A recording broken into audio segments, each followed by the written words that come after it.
Countless historic events were considered, and you no doubt have your favorites. This event is being capped today.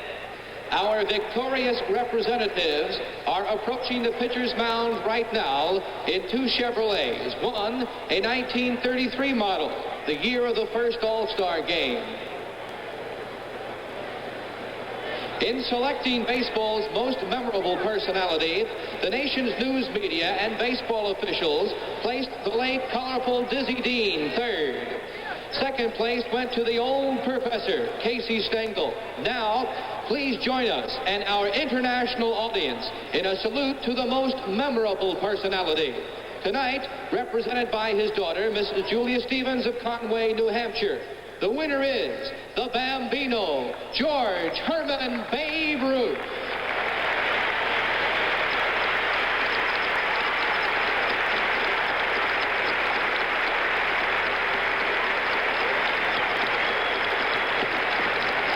In the category of most memorable moment in baseball history, third place was awarded to the only no-hitter in World Series play. It was on October 8th in 1956 when the Brooklyn Dodgers went all 9 innings without so much as having one base runner. The perfect game pitcher for the New York Yankees was Don Larson.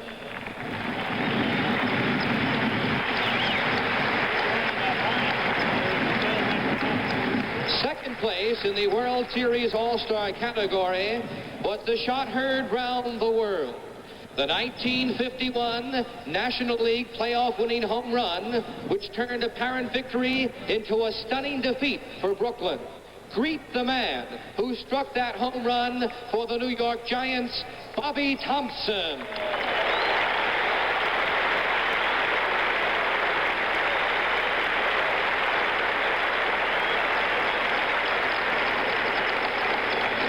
And now, the most memorable moment. It came on April 8th, 1974, when baseball crowned a new home run champion at Atlanta Stadium.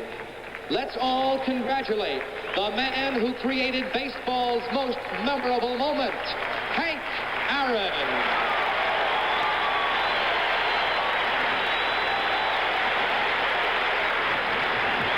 Doing the Pirate games in the National League, you saw Aaron his entire career in the National League. He is a very outstanding man, Warner. There's no doubt about that. And one of the great things about it, as he closed in on Babe Ruth's record, the pressure was tremendous. It mounted everywhere. He handled it with the class and the thoroughbred of the man that he is.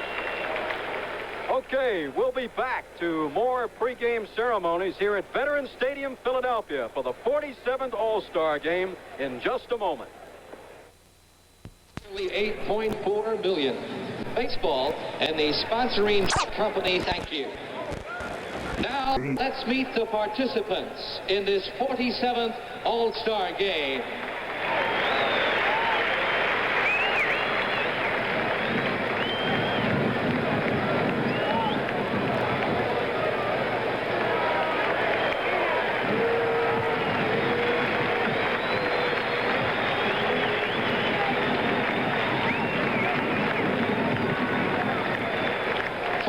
American League, the coaches are the manager of the Cleveland Indians, Frank Robinson. The manager of the Minnesota Twins, Gene Mott. Hey, listen to that. Of course, the booing. Mark used to be the manager of the Phillies, and he'll be remembered as the manager of the Phillies in '64 when they blew the pennant with a 6.5 game lead and 12 days to go. From the Kansas City Royals, Jim Dudley. Now, the American League All-Star players. Representing the Baltimore Orioles, shortstop Mark Belanger.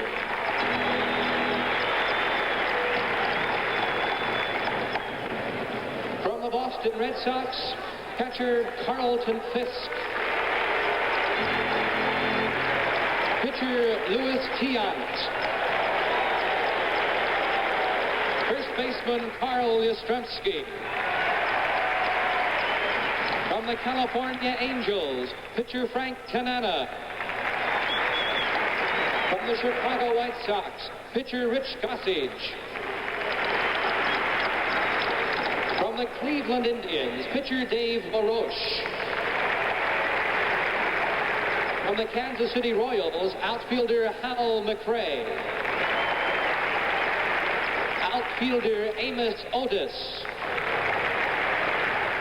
Shortstop Fred Kotek. Representing the Milwaukee Brewers, third baseman Don Money.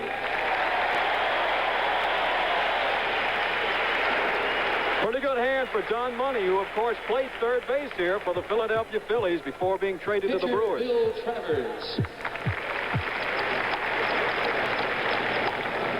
From the Minnesota Twins, catcher Butch Weiniger. From the Oakland A's, pitcher Wally Fingers.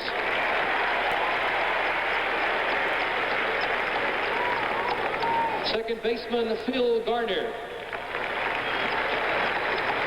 And from the New York Yankees, first baseman Chris Chambliss. Pitcher Catfish Hunter. Pitcher Sparky Lyle. Second baseman Willie Randolph. Outfielder Mickey Rivers. Let's greet the American League manager from the defending champion Boston Red Sox. Here is Darrell Johnston.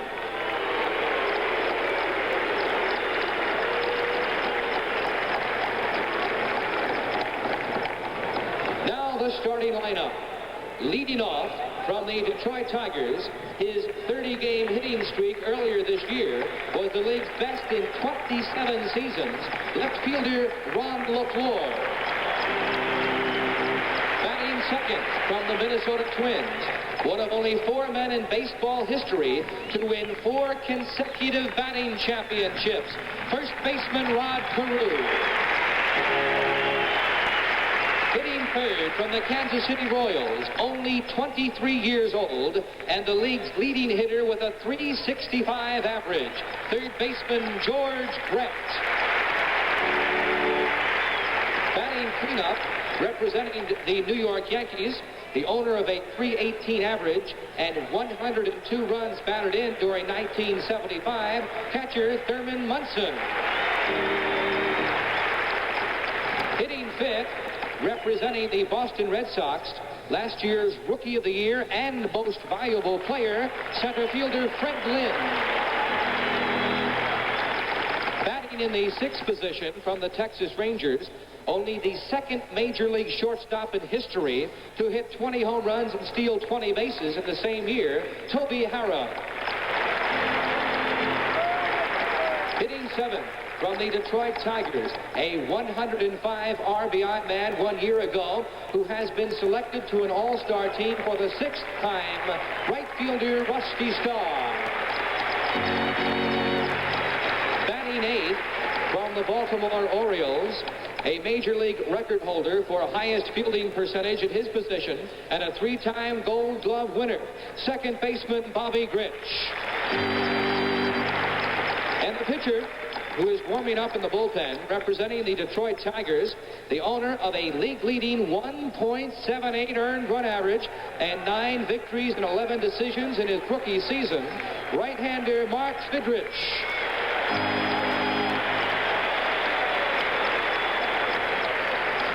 It's time to meet the National League All-Star. And now the National League.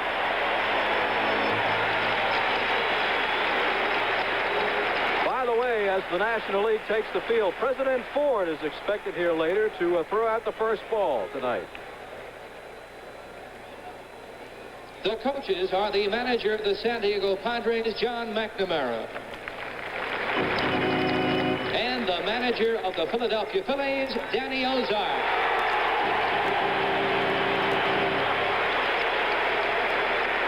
The trainers, Cincinnati's Larry Starr and Philadelphia's Don Seeger. Now the players. Representing the Atlanta Braves, pitcher Dick Ruthven. From the Chicago Cubs, catcher Steve Swisher. From the Cincinnati Reds, outfielder Ken Griffey.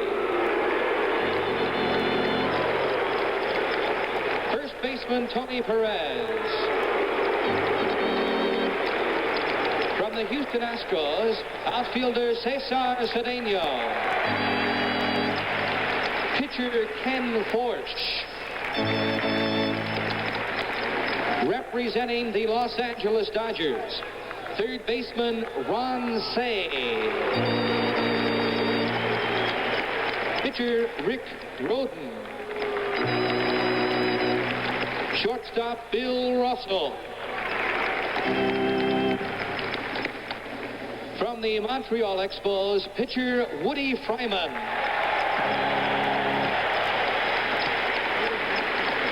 From the New York Mets, pitcher John Matlack. And pitcher Tom Seaver. Representing the Philadelphia Phillies,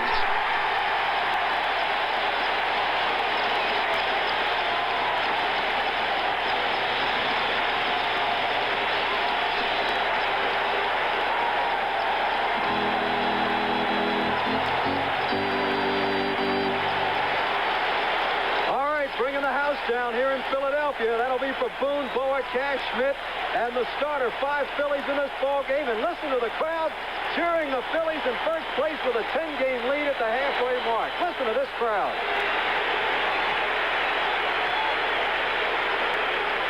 Catcher Bob Boone.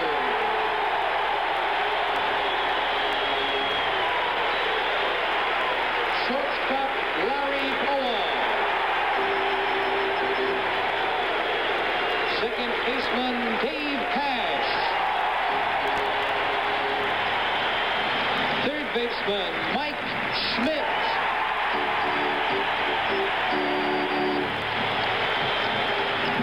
From the Pittsburgh Pirates, outfielder Al Oliver. From the San Francisco Giants, pitcher John Montefusco.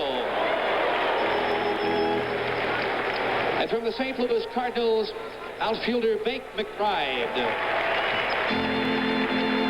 Here from the world champion Cincinnati Reds is the manager who is directing his third National League All-Star team, Sparky Anderson.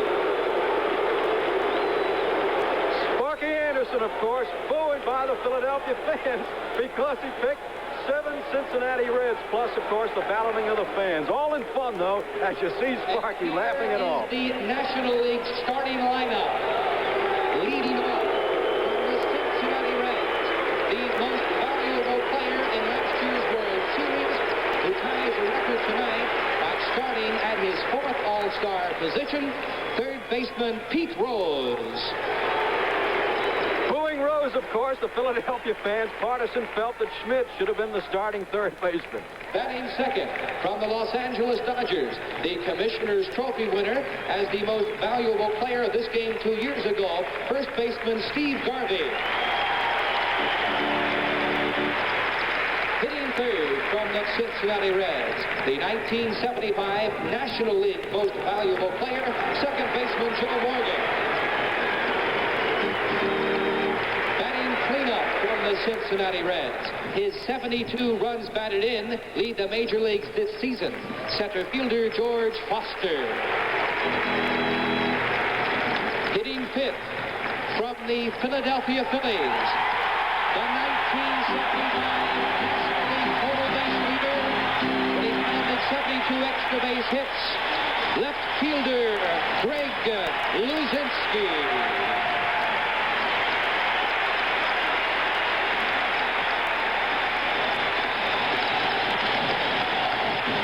Sixth from the Cincinnati Reds, the all-time vote leader in all-star history with nearly 13.4 million votes in 7 years, catcher Johnny Bench. The boos, of course, for Bench simply because Bob Boone of the Phillies is out hitting Bench by 75 points. Batting seventh from the New York Mets, his 30 home runs lead the major leagues. Right fielder Dave Kingman. Eighth from the Cincinnati Reds, starting his 2nd consecutive All-Star game, shortstop Dave Concepcion. And the pitcher who is warming up in the bullpen from the San Diego Padres, a 20-game winner last year, and a 3 All-Star Game, 16-game winner this season, left-hander Randy Jones.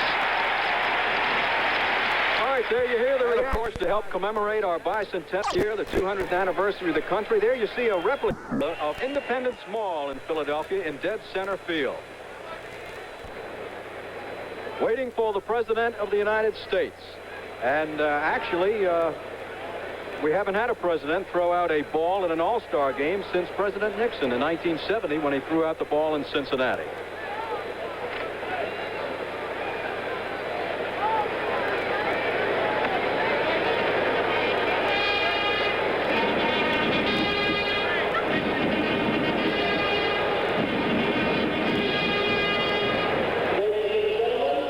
President of the United States.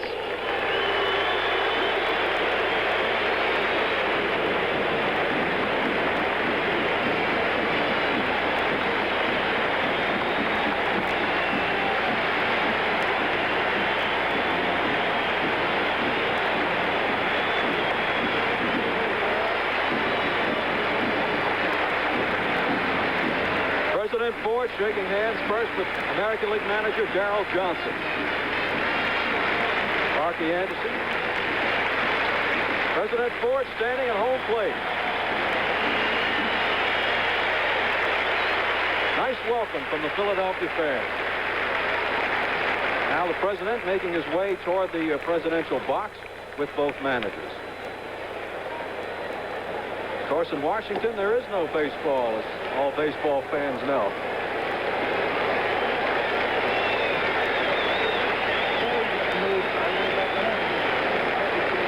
Ladies and gentlemen, just about ready for the national anthem. And join with Philadelphia's Mike Douglas and the Navy Sea As we Chanters. join Philadelphia's own Mike Douglas and the Navy Sea Chanters.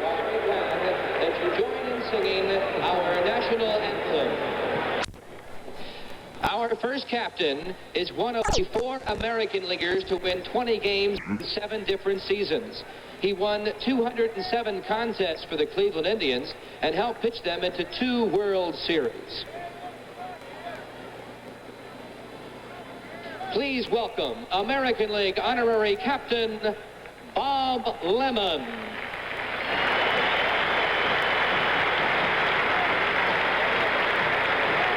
National League captain spent 14 of his 19 Major League seasons right here with the Phillies. One of the famed whiz kids of the 1950 championship fills, 286 times in his career he was a winner, and his 5 starts share the record for the All-Star game. Please welcome back honorary National League captain Robin Roberts.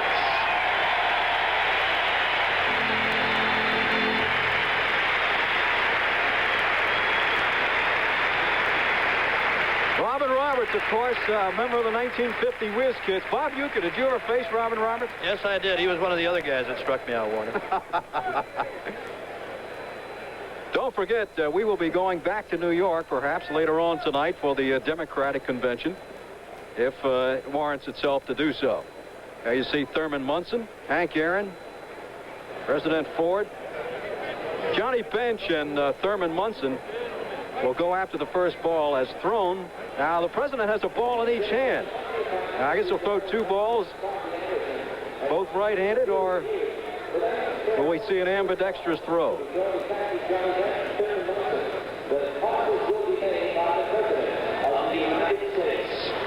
Remember in the opening game in Washington, they used to throw the balls to all the players. It was really a madhouse.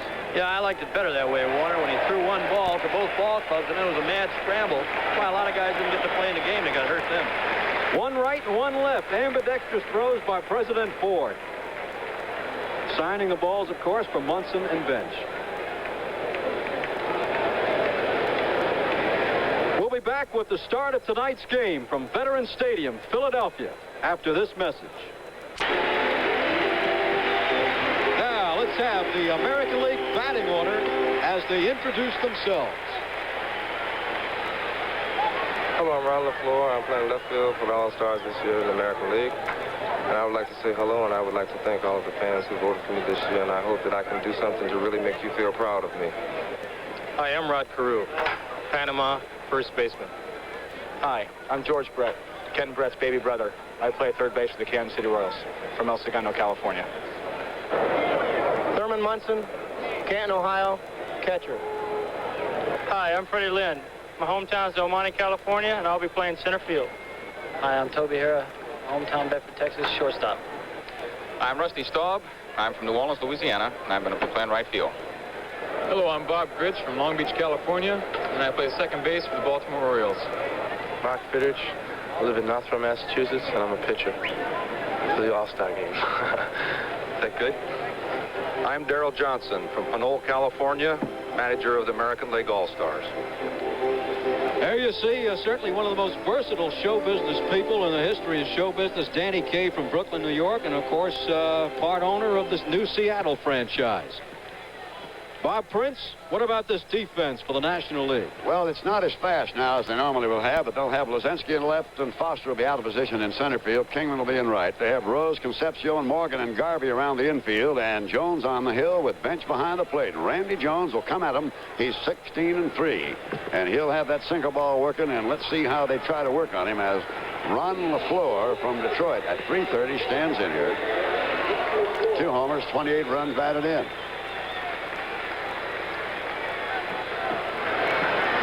You will watch very carefully how Randy Jones will attempt to throw that sinker ball right at the knees every time he pitches.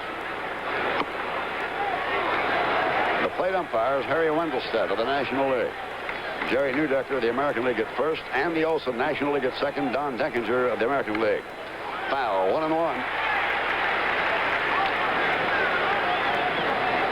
Randy Jones, a premier left-hander with a 16-3 mark. LaFleur in his first All-Star game. Mounts to third, base hit. Well, he shot one through the left side. Now you have a little interesting situation here, Bob Uecker, because LaFleur can fly. He's stolen 29 bases. He's got outstanding speed from the Detroit Tigers, talking about Ron LaFleur. And that time he got a breaking pitch from Randy Jones inside, and he rammed it to left field for a base hit. Also, Bob Uecker, isn't it psychologically advantageous when the first guy up base hits? You know, perhaps maybe the rest of the team can hit this guy. I go along with it. 1 strike. Now, here's a rather interesting situation. This is Rod Carew, 5-time American League batting champion. But you know what? In his 10th All-Star game, he carries a plate average of .095. 1 strike to him, no score. And back is LaFleur, and man, that was close. Garvey put it right at him. Rod Carew from Gatun, Panama Canal Zone, now lives in Golden Valley, Minnesota. LaFleur at first. Rod Carew. 1 ball, 1 strike. Carew now playing at first base for the Minnesota Twins. You know, you talk about this guy being a 5-time batting champion, Bob. He has got outstanding power. Tails up inside. Rose coming up tight on the left side of the diamond. The outfield is swung to the left of Lozinski, Foster, and Kingman. Now, Foster's out of position in center, but he's overshadowing toward the line. Bounce left the right side. There's that double play shot. They got it, too. And I'll tell you, that's what Randy Jones will do to you almost all night long. One more time is Randy Jones with a little slider, that tailor-made double play ball. Morgan, Concepcion, the relay to Garvey. No contest as Carew hits into a 4-6-3 double play. Now here is young George Brett. He's batting at .365. He leads the major leagues in hits with 122, and in May he set his hit goal for the All-Star break was 120. So he's 2 over that. There's that sinker. Incredibly, 21 of his 82 games, he's gotten 3 hits or more. Brett of the Kansas City Ball Club. His brother Kenny pitching for the White Sox. No score, 2 down, first inning. Randy Jones and John Bench going here in the battery against George Brett.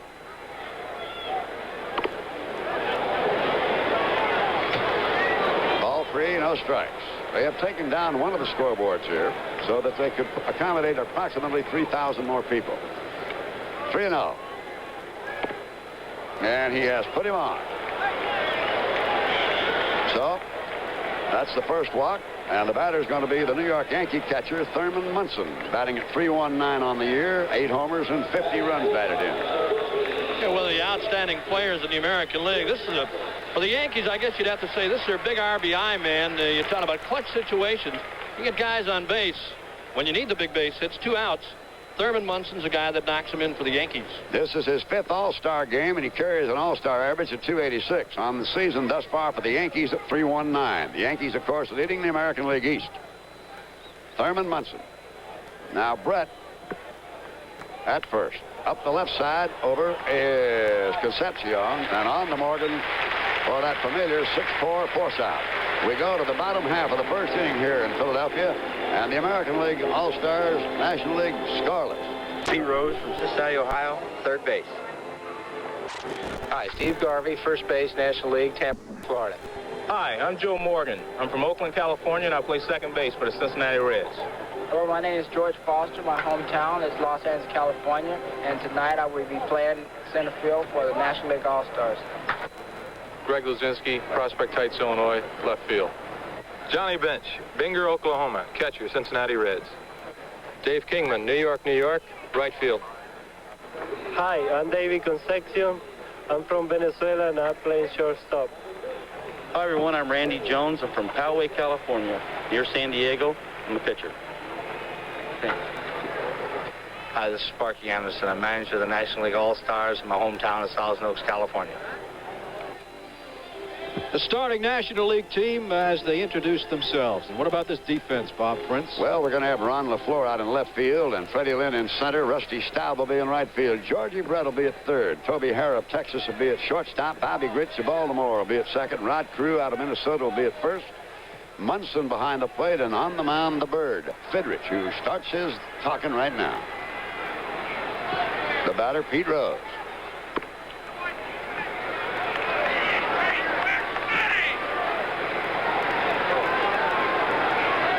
Tenth All-Star game for Pete, and he drives a base hit right up the middle. You know, Pete Rose already has 2,664 hits, and he figures by next year he'll get to the 3,000 mark and then some. I'll tell you, he's got an outstanding chance. Well, this guy's been one of the outstanding hitters ever since he has come to the Major League level.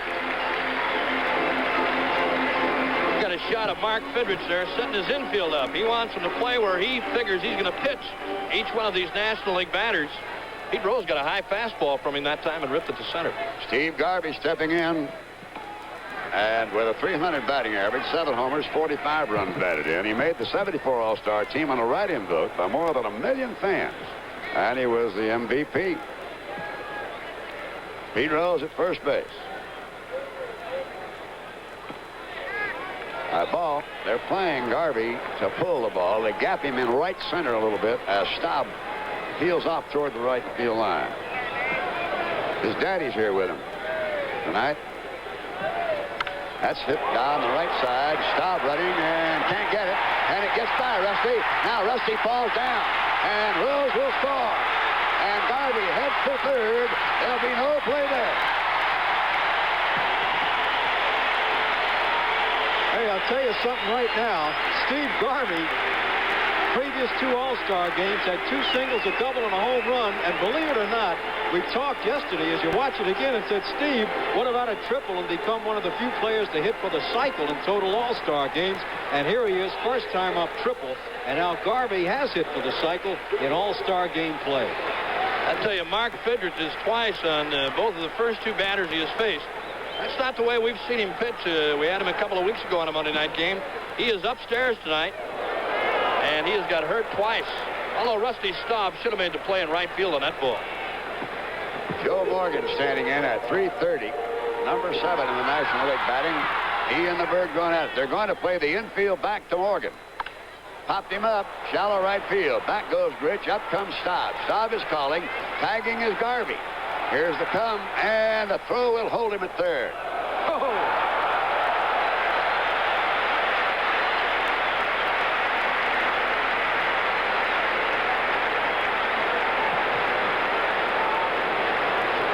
see a good shot of Rusty Staub. He threw that ball on the line to Thurman Munson. No chance for Garvey to score. That ball was hit to short right field.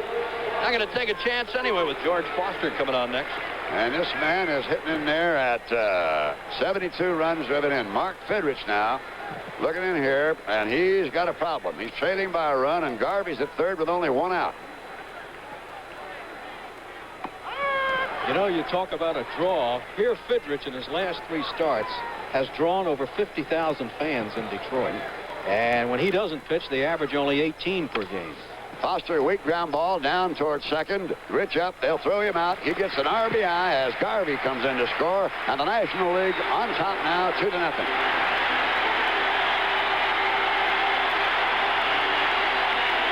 Now, this is for only one reason, this roar. Greg Luzinski of Philadelphia.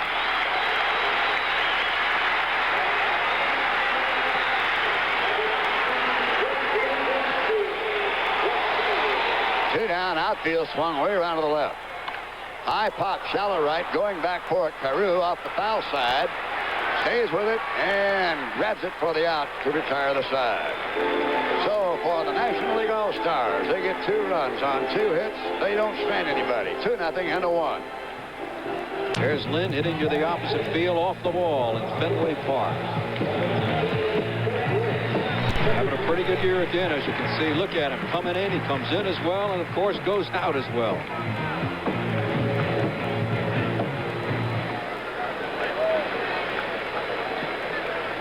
All right, here at the action, Freddie Lynn of the Red Sox batting at .324, 6 homers, 34 runs batted in. Randy Jones and the National Leaguers leading 2-0. Big chop down first base, foul ball. You know, one thing about Freddie Lynn, last year he won 13 major awards, including MVP and Rookie of the Year. He batted .331, he had 21 homers, had 105 ribbies, 47 doubles, and he never went hitless in more than 3 straight games. Another foul. Originally went to Southern California University on a football scholarship, but played baseball for a great coach out there, Rod Dado. So we have a no ball, 2-strike count. Frank Robinson coaching at first, Gene Mock over at third. Beat up foul, and this guy will really make you ground ball, ground ball. That's one of the things the the American League, going to have to do against Randy Jones. There you saw Fred Lynn try to pull a breaking pitch. He tried to hit that ball to the right field side, and as we saw him in that little clip, he's got the ability to hit the ball the opposite field. That's popped up, and it'll come out of play unless the wind brings it back in for him. It does, and it's caught by Garvey right over the head of Johnny Bench. There's a big, strong wind up there, and the spin of that ball, too, on a hit by those fellows makes it quite a bring it right back down, doesn't it, Bob Uecker? Well, anytime that foul ball goes up, Bob, it's got that opposite spin that brings it back toward the infield. And ball goes up behind the plate. You've always got a chance, and Garvey made the play, but Bench and Garvey stayed right with it. Here's a fella you can talk about. I think he's very underpublicized. Toby Harrah, the Texas Rangers. Fine shortstop for the Texas Rangers. He's one of the bigger shortstops. He's got power. He can hit the home runs. He's only the second shortstop in baseball history to hit 20 home runs during a season and steal 20 bases. He's in there with 8 right now. Bounce toward third baseman Pete Rose. Guns it across to Garvey. 2 are down. Randy Jones in the National League here in the second inning, leading the American League by the score of 2-0. Now, there's one other thing about this Randy Jones that he'll do. If you crowd the plate on him, and you'll see it right now in Staub, he'll then go to his slider. Jones is firing the ball upwards about 76 miles an hour, and we'll tell you something interesting about that. And that's not too fast, but that's we figured it out. Bob Deacus here, one of our fine men at ABC, went out and pitched the ball at the slowest you can pitch it without it hitting the dirt is 40 miles an hour. Now, so 76 miles an hour isn't very fast, but Jones still gets you out. I don't believe it'll raise a welt on you, but it's halfway decent. If you're going to get hit by a pitch, get hit by Randy Jones. That's Bobby Grich there on deck. Out of Baltimore. So Rusty Staub, who does not give in at all, has a ball, 2-strike, 2 count, 2 down in the American League second inning, and the National League on top 2-0. See him stay right in there on the knees.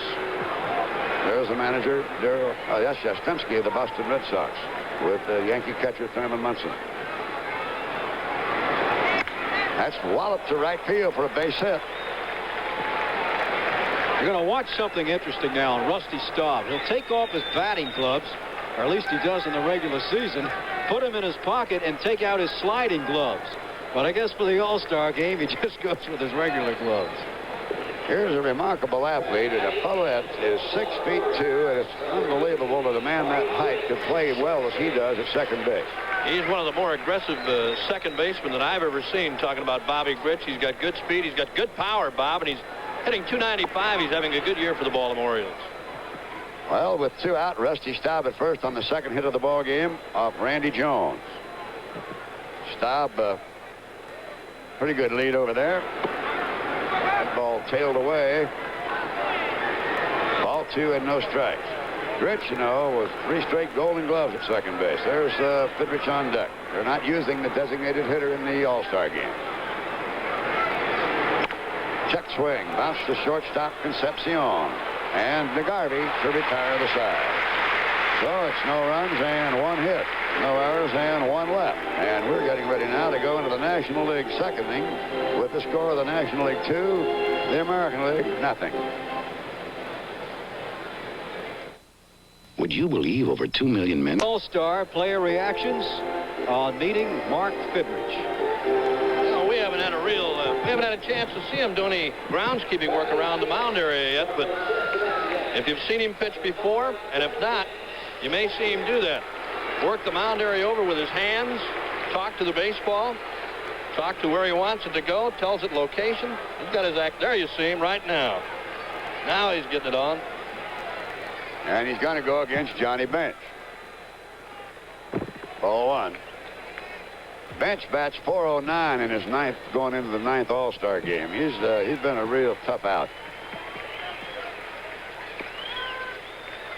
Johnny has a problem. He's batting at .234, 9 homers, 45 runs batted in. He'll have to let go of the bat a lot of times, so you'll watch Fidrich work here now. See how Bench let go of the bat with that right hand? That hurts him, Bob Uecker, to swing that bat. It hurts him to swing, but not to throw. He throws as well as he ever has, but hitting-wise, it hurts him. Missed with his curveball. It's a 2-0 National League ball game. Rose singled, Garvey tripled him home, Foster grounded it out, and Garvey scored. We're in the second. That's line to left field. Base hit for John Bench. Not likely to see John steal, but you know he's not been thrown out in 21 consecutive tries. I'd say that's a surprising statistic, certainly. Well, here's Sky King. He has 30 home runs. Dave Kingman. He'll either strike out or hit it clean out of sight. Hit it high off the right side, and it looks playable by Rod Carew. And there's 1 down. That'll bring up Cincinnati shortstop Dave Concepcion, batting on the year at .263, 6 homers and 33 runs batted in. This is his 3rd All-Star game. He's from Venezuela.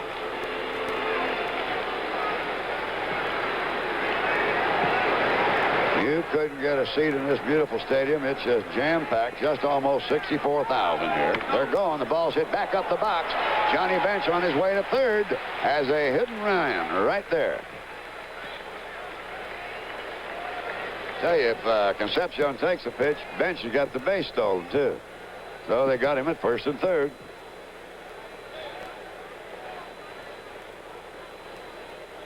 Concepcion hits one right back to the box. Look out, Birdman. Right back to the box. Bench is at 3rd. Concepcion at first base, and the National League has got something going again here in the American League bullpen. Is getting busy very quickly. 93 miles an hour that last ball was pitched, but it went back through his legs a lot faster than 93 miles an hour. You know, we were talking about what a great draw Fidrich is. Bob Uecker and Warner, and he is a great draw. This guy right here, Randy Jones, is one whale of a draw, too, because on his home dates, he averages about 11,000 or more attendance when he's pitching as against nights when he's not pitching.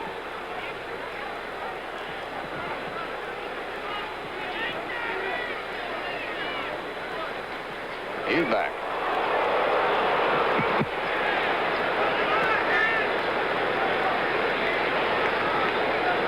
Sparky,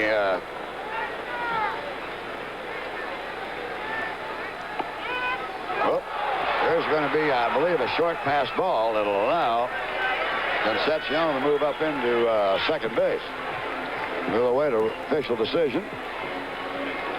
Got to be a pass ball. You look at it. This ball's almost a strike. That ball really handcuffed Thurman Munson. That was a good sinking fastball from Mark Fidrich. That ball handcuffed Munson. Thought it was interesting after Fidrich beat the Yankees on national television here on ABC 2 weeks ago. After the game, Munson said, well, I don't really go for Fidrich's antics. Called him a little semi-bush as Jones strikes out, and they asked Fidrich, who's Munson? Well, he told him the comments, and Fidrich says, who's Munson? How about, too, that Greg Nettles, you remember that Monday night game we all did? Greg was talking to his bat, telling the bat to hit the ball for a home run, and he said later on after he popped up he forgot his bat was a Japanese bat and didn't understand English. Pete Rose, who singled up the middle and scored. Now with runners at first and second, or rather second and third, 2 down, leading 2-0. Rose, of course, a switch batter. Gets beat up toward first baseman Rod Carew. Fidrich just in time for the out to retire the side. So Fidrich comes charging off the field, and we've gone through 2 innings of play here, and the National League is on top 2-0.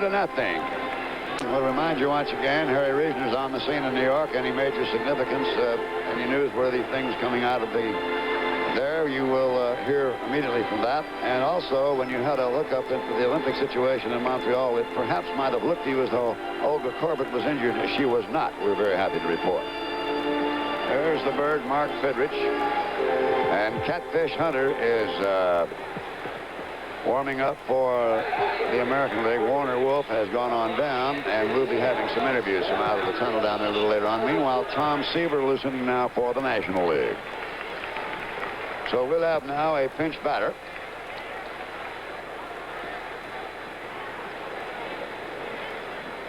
There's going to be Hal McRae.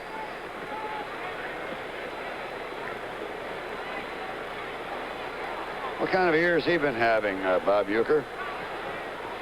This guy is one of the tough hitters in the American League also with the Kansas City Royals.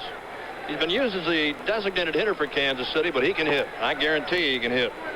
His first look at Randy Jones tonight. So Hal McRae standing in.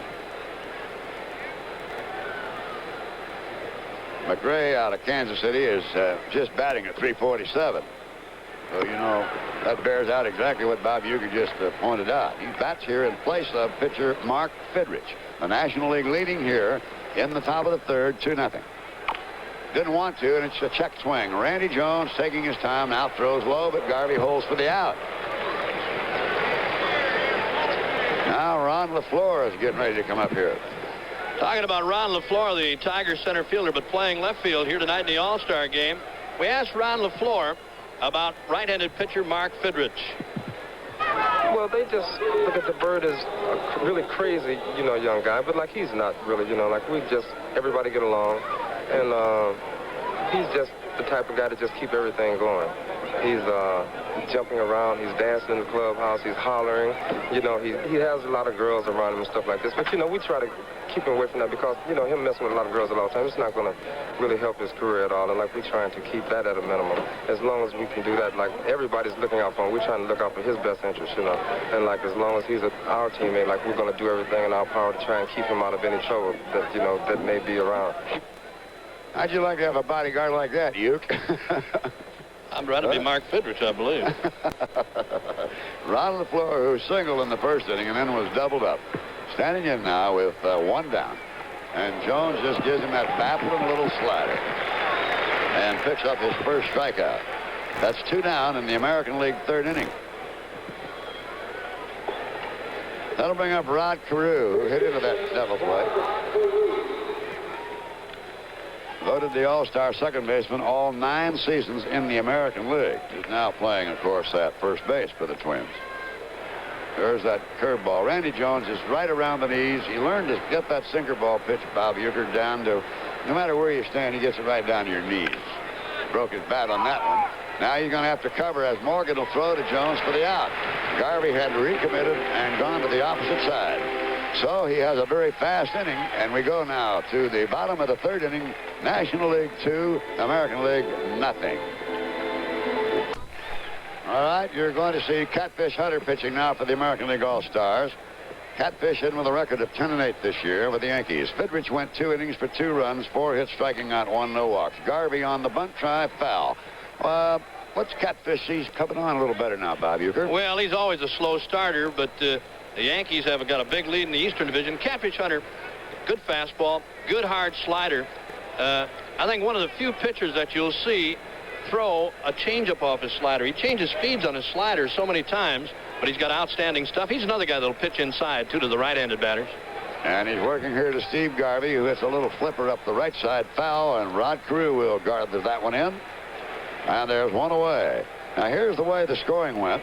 Pete Rose led off with a base hit up the middle off Mark Fidrich. Garvey then tripled to right on a ball that Rusty Staub allowed to get by him, driving in Rose. With the infield back, Foster drove in a run with the infield out on a ground out to second, and that's it. Now here's Joe Morgan. He flied to right back in the first inning. Catfish Hunter make you hit the ball on the ground a lot too, won't he, Bob Uecker?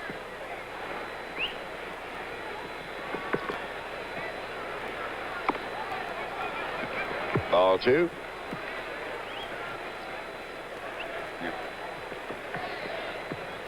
Joe Morgan. That's hit deep, foul down the right field line and out of play. Bob, I think the noise and all going here. Hunter has the ability to make you hit the ball a lot on the ground. He's got good hard stuff. Everything he throws is hard, Bob. He's got the good fastball. He likes to pitch downstairs. You got to pitch downstairs to be successful.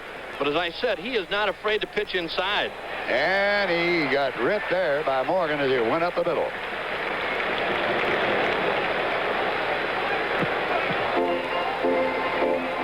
This Morgan is just unbelievable. He drew over 3 million in voting as you look at him there with that base hit. He now joins the only other 2 men to get 3 million votes, and that's Reggie Jackson and Rod Carew. And you're looking at the Gillette Trophy for the most valuable player. Most votes. I beg your pardon. Here's George Foster now. They'll play him to pull the ball. This fellow does not look like he weighs 190 pounds, but let me tell you, he is. Now, Morgan, of course, is a very definite threat to be running. He's already stolen 23 bases this year. Look at the lead he gets off that bag. He takes the break, and the ball's hit foul down the left field line. In and out of that picnic area they have here in the Vet Stadium. That is not one of the All-Stars. That's one of the ball girls here in Philadelphia. There's that picnic stationed on each line. Yeah, but a very delightful little area there, and you see that lovely young lady. And a happy fan got the baseball, an All-Star souvenir. This game really does it to you, doesn't it? That's hit deep left center field, and Lynn's going for it. So is LaFleur, and you can kiss it goodbye.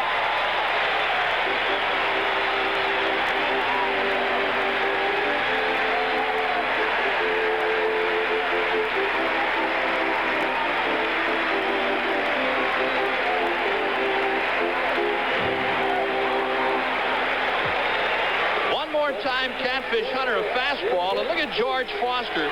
He leads the major leagues in runs batted in.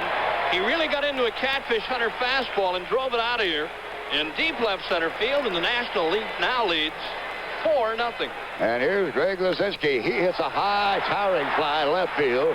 Ron LaFleur has room on the warning track and comes up there for the out. 2 now. You know, before the ball game, Pete Rose was telling all the writers from all over the nation, and I mean there are here by the hundreds, that consistently Foster hits the ball harder than anybody in the National League. I could go along with that.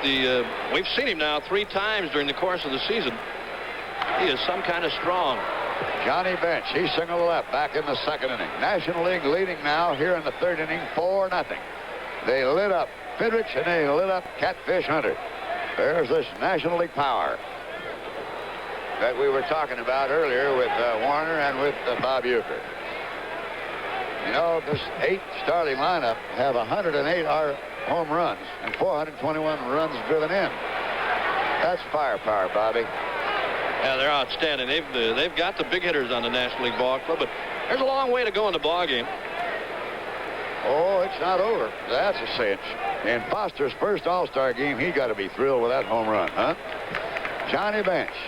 And it's now ball 1 and strike 2. 2 down, none on to the Oklahoma City lad. This season, he's thrown out 26 of 47 runners attempting to steal. Foul back.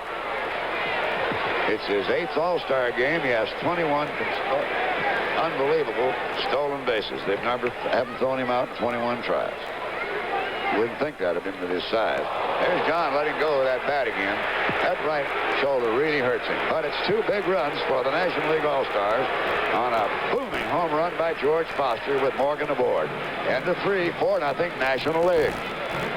It was one of the great names in baseball. There can be no denying that. Seaver has won 9, lost 5, and is on a team that really, Bob Uecker doesn't score too many runs for him, but he is just a consistently fine performer. Well, when you talk about power pitching, you're talking about a pitcher like Tom Seaver.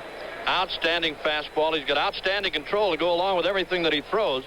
As you said, Bob, he's been one of the premier pitchers in baseball. Randy Jones is, of course, now the pitcher of record with 3 no runs, 2 hits, 1 strikeout, and 1 walk. So he'll be the pitcher of record as we head into the 4th inning with the American League sending up Brett Munson and Freddie Lynn. So Tommy Seaver will have his work cut out for him. And stepping in here now to carry you right along is our partner, Bob Uecker. All right, Bob Prince, thank you very much. We start the American League's 4th inning, and they trail by a score of 4-0 as you look at George Brett.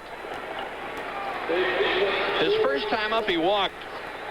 Randy Jones walked 1 and struck out 1 in the 3 innings that he worked. Brett on the regular season, he leads the major leagues in hitting, .365. He has homered 4 times and knocked in 35 runs.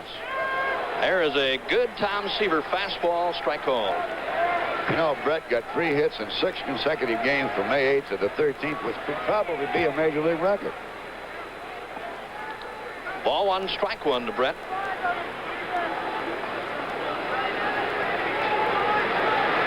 As you look at Tom Seaver, and he is tough. That was the express right by George Brett up around the letters. In the 4th inning now, we've got the honorary captains. Bob Lemon is coaching at first base for the American League. Hit in the air to right field. Dave Kingman has got this one measured.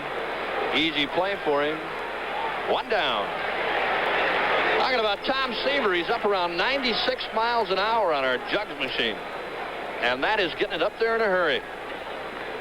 1 down in the American League 4th inning. And it brings up the catcher, Thurman Munson. We might explain one thing, Bob Uecker, too, as Warner Wolf will be around with us shortly. If the starting pitchers cannot go more than 3 innings, and if you get into extra innings, then the last pitcher can go as long as the manager wants him to go. Or until he runs out of gas. Right. Fouled by Munson, and that one got Johnny Bench. Don't forget the Olympics begin this Saturday with coverage right here on ABC. 2 weeks of outstanding Olympic coverage from Montreal, the Summer Games. Well, I'll tell you something. Checking on Johnny Bench, he got really ripped on that foul ball, but that's going to be something. You'll see this again. This is where they just one of those foul tips, and just caught him and couldn't do anything about it. That one got Johnny Bench up around the shoulder on the right side. I'm sure looking forward to that Olympic thing. The coverage, Warner Wolf will be there, Howard Cosell and all. They're going to have one whale of Olympic coverage. It's going to be exciting as all get out.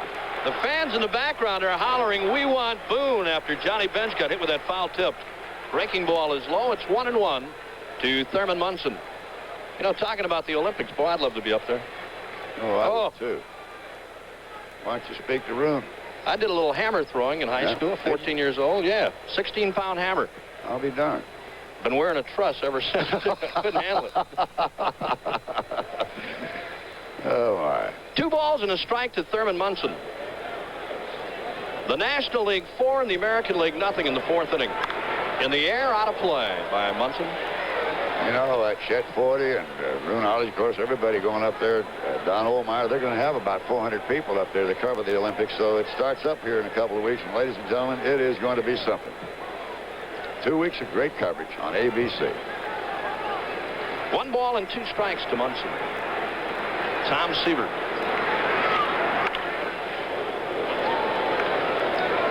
There you see the on-deck batter, Fred Lynn, the American League center fielder. Munson on the regular season hitting at .319 for the Yankees. 8 home runs, and he has knocked in 50 runs. He is the Yankee captain. Short center field, Dave Concepcion. Shortstop, 2 down.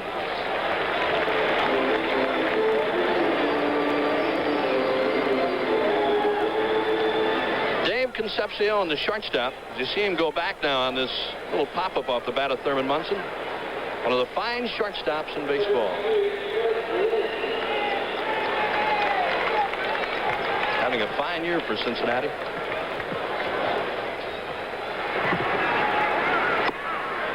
That was a Tom Seaver slider, low and inside.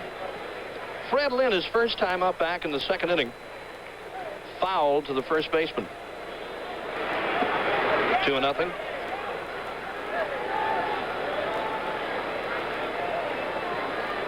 The New York Mets premier right-hander, Tom Seaver.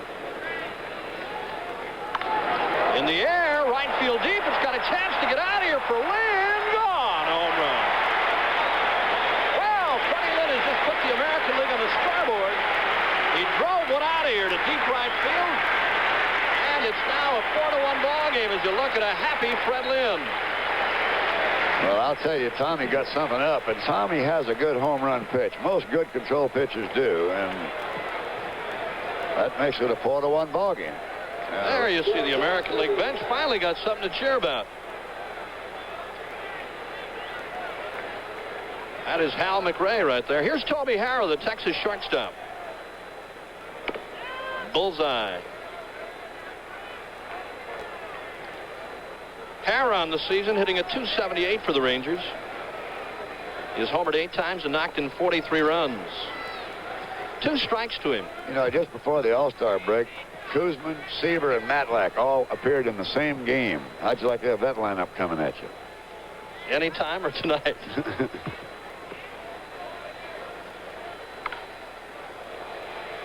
Upstairs on the right field side. Boy, Harrow fouled a tough pitch that time. Good fastball from Seaver. You know, you looked at Johnny Bench. It looked like he was still hurting from that foul tip that he took. We might see Bob Boone in the next inning. They'd love to see him here in Philadelphia. In the air, the second baseman, Joe Morgan, puts it away and the side's retired. But the American League gets on the board here in the fourth inning. They get a run on 1 hit, the home run by Lynn. At the end of 4.5 innings, 4-1, National League. He got a save last year's game. It could be the winning pitcher, Randy Jones. Pretty good performance, Randy. I'll tell you, the first couple innings, it wasn't me really out there. I was a little nervous, a little tense. Were you? Oh, yeah. Like last year, it happened so fast in the ninth that I really didn't have to worry about it too much. I got 3 quick outs, and it was all over.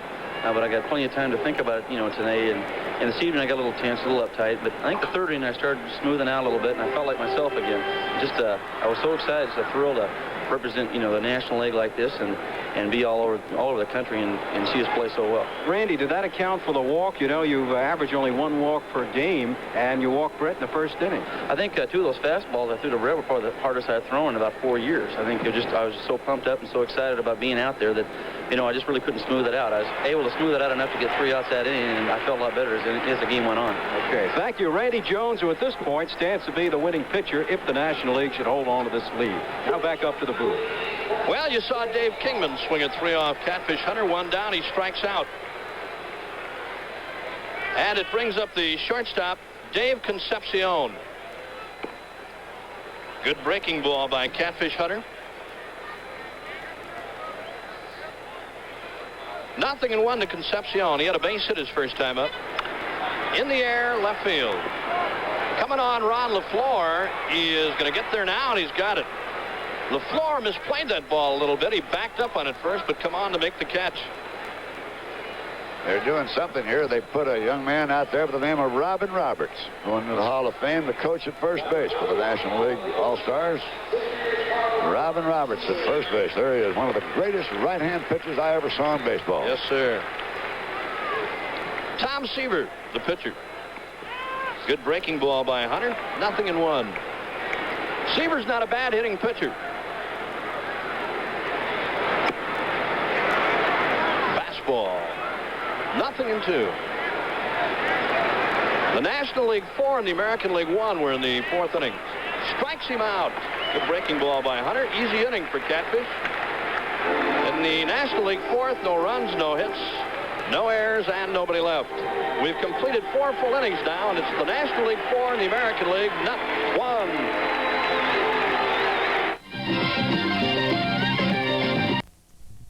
Top half. Lineup changes now for the National League. Coming on to play center field, Cesar Cedeno. George Foster moves to right field. And the shortstop, the new shortstop for the National League, Larry Boa. Catching now for the National League, Bob Boone replacing Johnny Bench. There you see Bob Boone. Rusty Staub, 1 strike to him. The National League leads in the ballgame by a score of 4-1.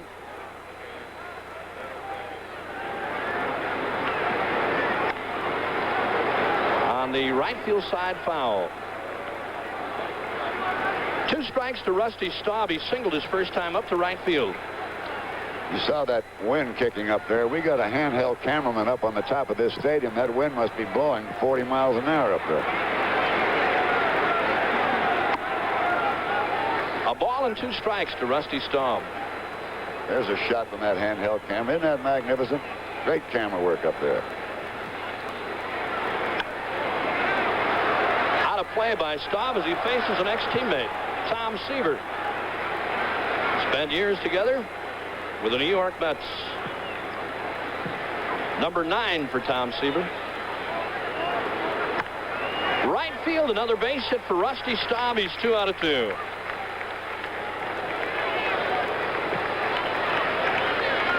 That is hit number 4 in the ballgame for the American League. And coming on now, the second baseman, Bobby Grich. The National League in the first inning, a single by Rose, a run-scoring triple by Garvey, and a ground ball by George Foster driving in a run made it 2-0. In the third, a 2-run homer by Foster after Morgan had singled put the National League in front 4-0. Fouled by Bobby Grich. Bob Uecker along with Warner Wolf and Bob Prince from Veterans Stadium in Philadelphia. The 1976 All-Star Game. 2 strikes to Grich as Tom Seaver heats it up. The American League's run came in the 4th inning when Freddie Lynn hit one out of here off Tom Seaver. That's where we are right now, 4-1 National. A ball and 2 strikes. Luis Tiat there warming up. There is the man that's got 9 million different motions, and he'll show you all of it somewhere along the line. Boston Red Sox right-hander Luis Tiat.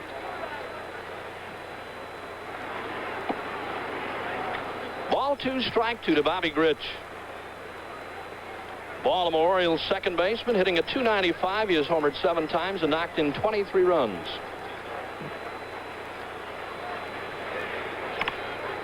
Third base side foul. That is Mickey Rivers, the on-deck hitter, the New York Yankees center fielder.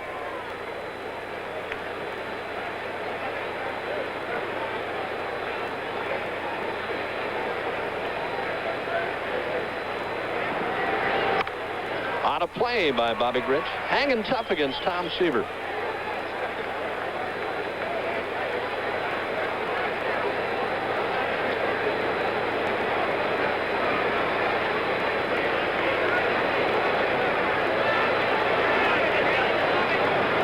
As you're looking at Tom Seaver. Hit back up the middle, Morgan. Boa, relay, double play. They turned another one. Taylor made again. 4-6 3. Morgan, Boa, and Garvey turn it on the American League. I'll tell you one thing. You'll watch this feed here because Morgan just makes a great feed to Boa, gives him plenty of chance to tag the back, get out of the way, and whap him. Oh, the American League, when it looks like they get something going, the National League has turned their second double play in the ballgame. Pinch hitting now, Mickey Rivers, the New York Yankees center fielder.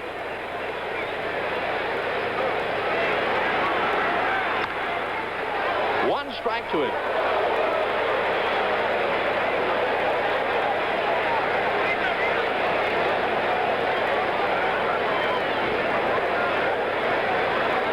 Rivers hitting at .310 for the Yankees.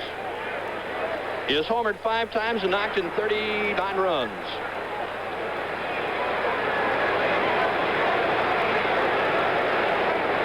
Talk about a guy who can really fly. Talking about Mickey Rivers. Really turned things around for the Yankees.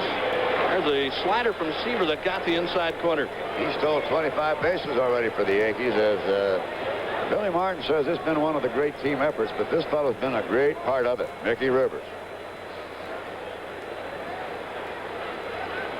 2-man out, 5th inning.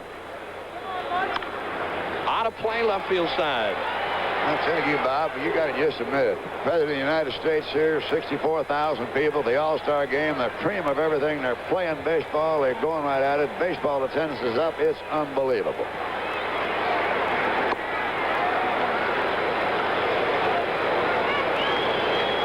Ball 2, strike 2 as you look at Mark Fidrich, and we're going to have a little talk with him in a couple of minutes. Got him. Seaver strikes out Mickey Rivers. That takes care of the American League in the 5th inning. No runs, 1 hit, none left. At the end of 5 1/2, National League 4, American League 1. While he warms up, let's go down to the dugout. Our Water Wolf with Mark Fidrich. All right, thank you. Mark Fidrich right here. Mark, kind of a rough 2 innings. What's your reaction to it? Life. That's the way it goes. Life. I don't know, man. I was happy to be here. I'm happy to have my teammates that got me here, that did it. Say hi to them all and wish them the best of luck. We got to do next, season. Damn, I didn't show them what I could do, though. How about the base hit, the Rose, the first guy up base hit? Did that affect you at all? No, he got a base hit last time I faced him in the Expedition games the first time up. I don't know. That guy knows my pitches, I guess. Listen, you always, all these complete games, and you had to come out after 2. Would you like to go back out there again? Yes, I would, just because I love being out there and, just representing our team and, playing with all these guys. It's neat, just meeting them for my first time ever, talking to them and all that. And it was great. This is one of the great games. I was up for it, but damn, they knocked me out fast enough. Okay, Mark, thanks for coming on. Now back up to the booth. Pete Rose leads it off here in the bottom half of the 5th inning. And let's take a look at this hard-driving Pete Rose.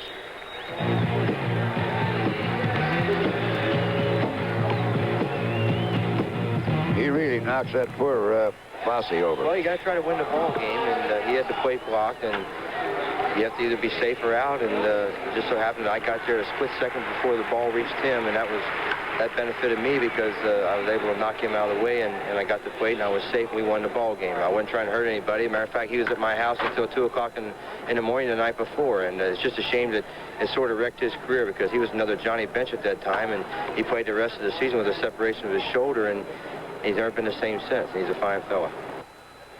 Pete Rose talking about Ray Fosse, and boy, a tough play that really put Fosse on the shelf and kind of turned his career around. Lineup changes now for the American League.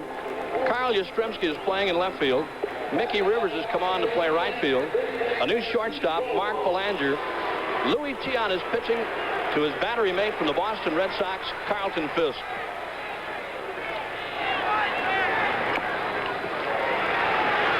Rose singled and scored in the 1st inning. His 2nd time up, he bounced to 1st. Switch hitting, Pete Rose. Right center field, going to be a base hit. Extra bases for Rose all the way to the wall. Here is Lynn on the pickup. Rose is going to try for 3. Bobby Gritch's relays, head first slide. He beat it.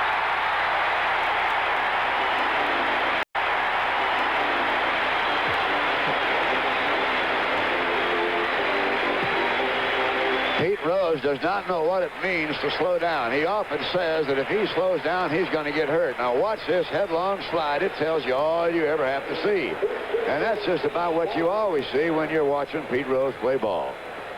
There he is digging around second. One more time, he heads for third, and he is in as George Brett takes the throw. Yastrzemski made a fine relay, but I want to tell you something. That's great camera work cutting in there. Steve Garvey. Breaking ball outside from Louis Tiant. The National League 4, the American League 1 in the 5th inning. Louis Tiant.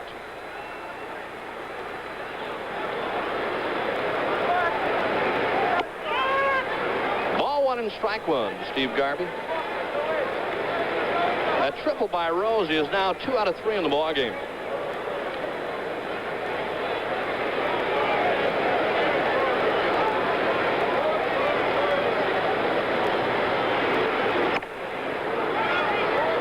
Ball 2 and strike 1 as Tiant missed inside.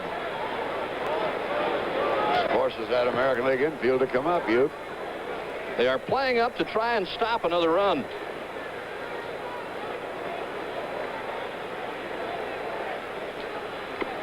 Good breaking ball by Louis Tiant. I told you before, he gives you all kind of motions out there. Turns around, looks in the outfield.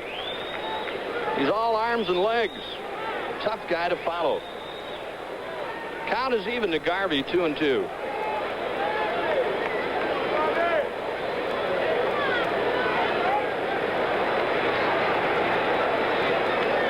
Time is called. Garvey stepped out for a moment.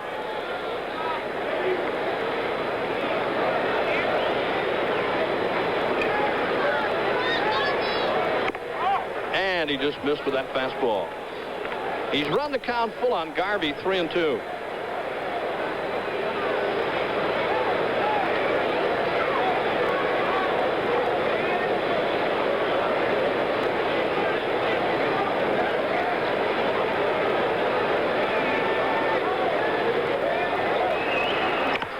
Third base side, backhanded Brett, fair ball, throw in the dirt, picked out by Carew.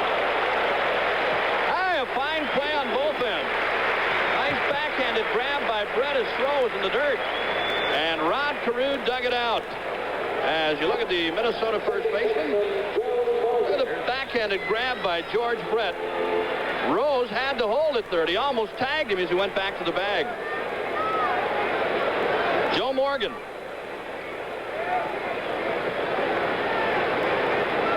Morgan is 1 for 2 in the ball game. This will be the second baseman, Bobby Grich. 2 down as Tiant gets tough. 2 men out, Rose still at third base.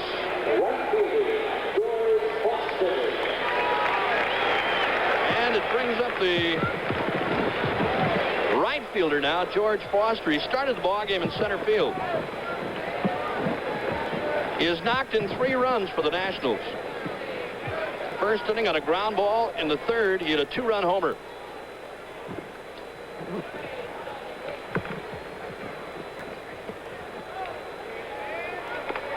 Good breaking ball from Tiant.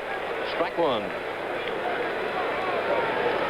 Foster with 72 RBIs on the regular season, 17 home runs, 327 batting average. Boy, what a year he is having for Cincinnati.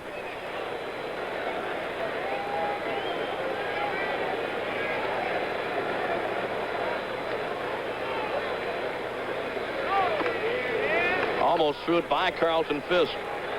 As you look at Sparky Lyle, Yankee left-handed relief ace. There you see Sparky's stats on the year. 17 saves for New York.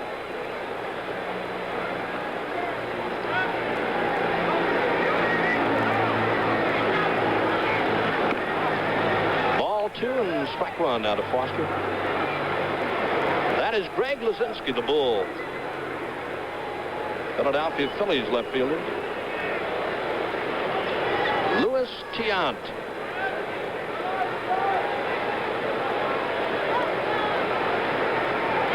Pete Rose, the runner at third. He led it off with a triple.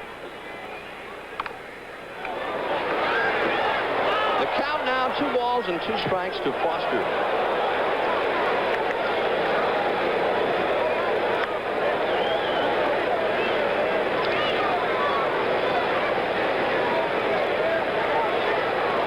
Well, our colleague Warner Wolf is back upstairs. All right, Bob, what did I miss? In 3 seconds, what did I miss? Randy Jones is something, isn't he? Yeah.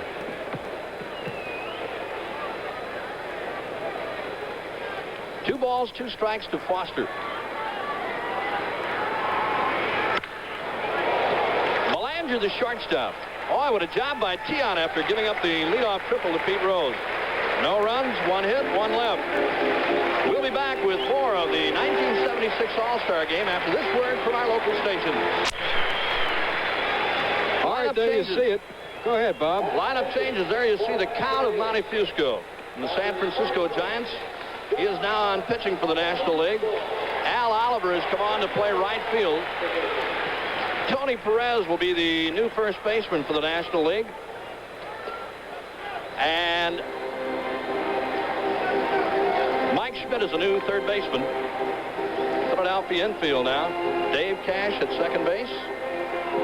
As we go to the top half of the 6th inning with the American League trailing by a score of 4-1. There you see Carl Yastrzemski, 3-time American League batting champion, certainly one of the most versatile players ever to play in the American League. Let's take a look at Yaz now. Of course, you remember he came up, was a great left fielder, and then they moved him over to the first base, and he plays both as well. An all-star, Carl Yastrzemski. Look how he plays that wall in Boston like nobody else, or perhaps like Ted Williams did. You know, once in a while, Yastrzemski will lose his temper. Here he was called out on strikes. Look what he does to the plate. He covers it up, throws his hat, and walks off. Carl Yastrzemski. Here he is coming in. And going out. Look at this catch. This was in the All-Star game, robbing Bench of a home run. That was in Washington in '69. As you look at Carl Yastrzemski, Monte Fusco has no balls and 2 strikes to him. The National League 4, the American League 1 were in the 6th inning. From a jam-packed Veterans Stadium. 1 ball and 2 strikes. I'll tell you this, the Philly fans have what they came for. We've got 5 Phillies on the field right now. Schmidt, Boa, Cash, Boone, and Lazinski. Breaking ball inside. All 5 Phillies picked in this game are in the game right now. 2 balls and 2 strikes to Yaz. In the air, short left field, going out Boa. Larry Boa is there near the foul line. Fine running catch by the Philadelphia shortstop.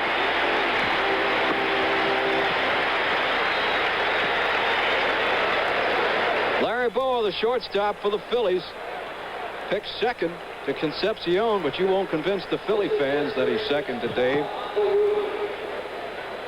Self-made switch hitter, was normally a right-handed hitter all his life, and very late. In fact, his last year in the minors switched around left-handed. Rod Carew, the first baseman, has hit into a double play and bounced to second. 5-time American League batting champion. He won 4 in a row. Good fastball by Monte Fusco. You know, Bob, I remember years ago, it was Carew's first year. Sam Mealy was managing the Twins, and he wanted to play Quillisi. And Calvin Griffith sent a directive right down from the top and said, I want Carew at second base. I'll never forget the game. It was against the Senators. He went 5 for 5, and he's been there ever since. Boy, he is some kind of hitter. 2 balls and a strike as Monte Fusco misses. The thing about Carew, you'll see him change stances so many times. He has a different stance with men on base, left-handers, right-handers. He opens up, closes his stance, hits out of a deeper crouch. 3-1 now, Monte Fusco behind.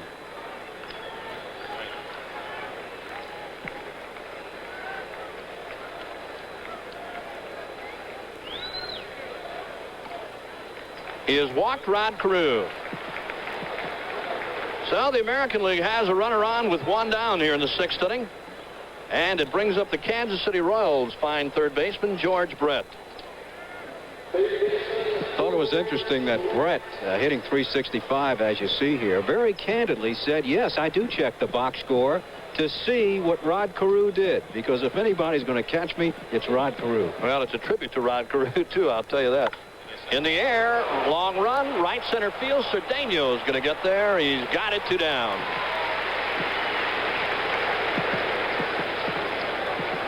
Let's go down now to our colleague Bob Prince and Joe Morgan.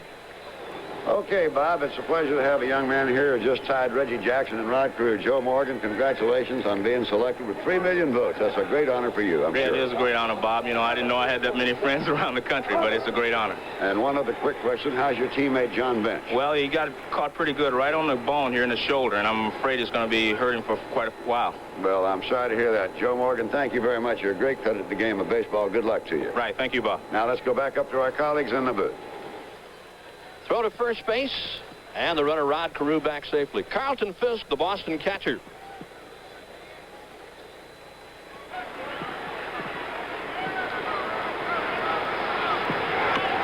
Wide breaking ball grabbed by Bob Boone. Carlton Fisk. He's the guy many people say makes the Boston Red Sox club go. Leader-type catcher.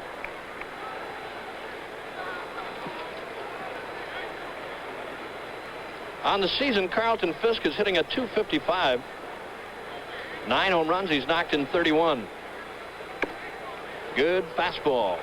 There you saw a good shot of Montefusco, as you watch right now. And, of course, in the American League, they call Fidrich a character.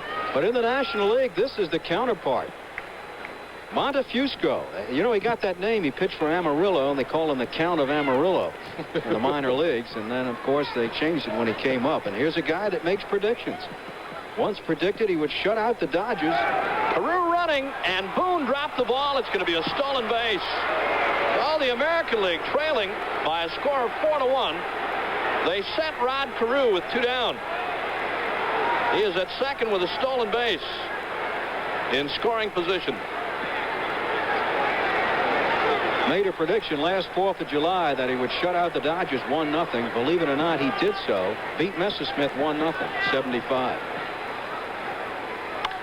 In the air, playable. The catcher, Bob Boone, fires that mask out of the way. Puts it away on the sides, retired. American League in the 6th, no runs, no hits, 1 left. At the end of 6.5 innings, Nationals 4, Americans 1. Tom, regardless of what goes on in this great game of ours of baseball, it survives, and this All-Star game is living proof of it. It certainly is. They put on quite a show here in Philadelphia tonight. What about your reaction to the ball game itself? Well, other than the home run I just gave up, I think I'm very, very happy the way things are going. And you feel, Tom, that you're coming back into the shape that you were earlier? I hope so. I didn't pitch very well, I don't think, earlier in the year, but things are coming around. One thing that I missed tonight, I missed Fidrich. I thought he was going to get down and redo that mound and everything. He is really looks like a fine young pitcher to me. Well, he is, and he'll see us some other time. Thank you very much, Tom Seaver. Good luck to you, and let's rejoin our colleagues upstairs. Greg Lazinski leads it off here in the National League 6th inning. I believe I said at the end of 6.5. It's at the end of 5.5. I'm all keyed up my first All-Star game. The 1976 All-Star Game is being brought to you as an exclusive of ABC Sports. Let's pause right now 5 seconds to allow our stations to identify themselves.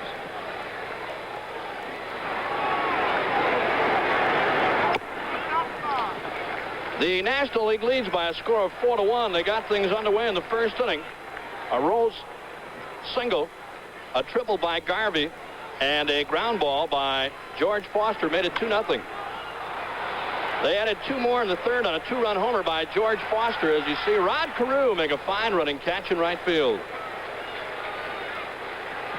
The American League run scored in the 4th inning when Fred Lynn hit one off right-hander Tom Seaver.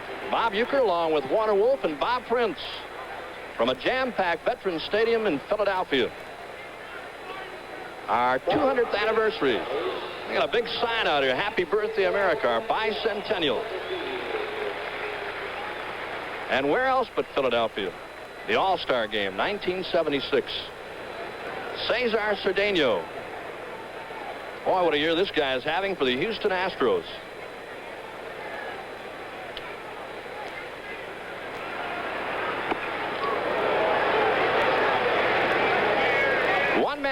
in the National League's 6th inning.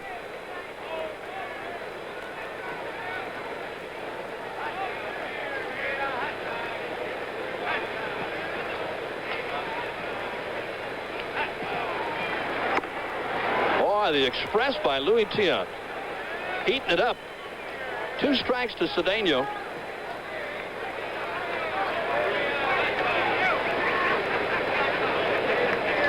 There you see the stolen bases by Cedeno. High breaking ball from Tiant. Ball 1 and strike 2.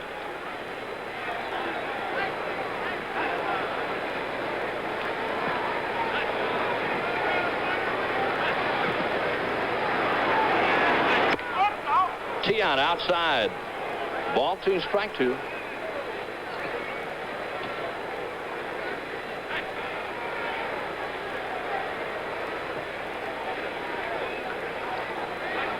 Shot at Carlton Fisk. Setting the signs down for Louis Tiant.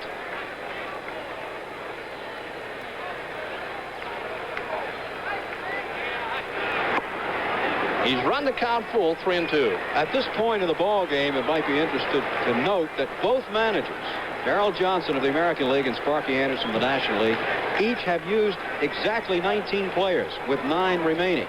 So both have perhaps showed off the players in an effort to give all the players a chance. Out of play. Still a full count to Cedeno. As you look at this huge crowd at Veterans Stadium in Philadelphia. Oh, this place has been jumping all week. Counting the Secret Service people, over 64,000 fans. Foul tip hung on by Carlton Fisk, a strikeout.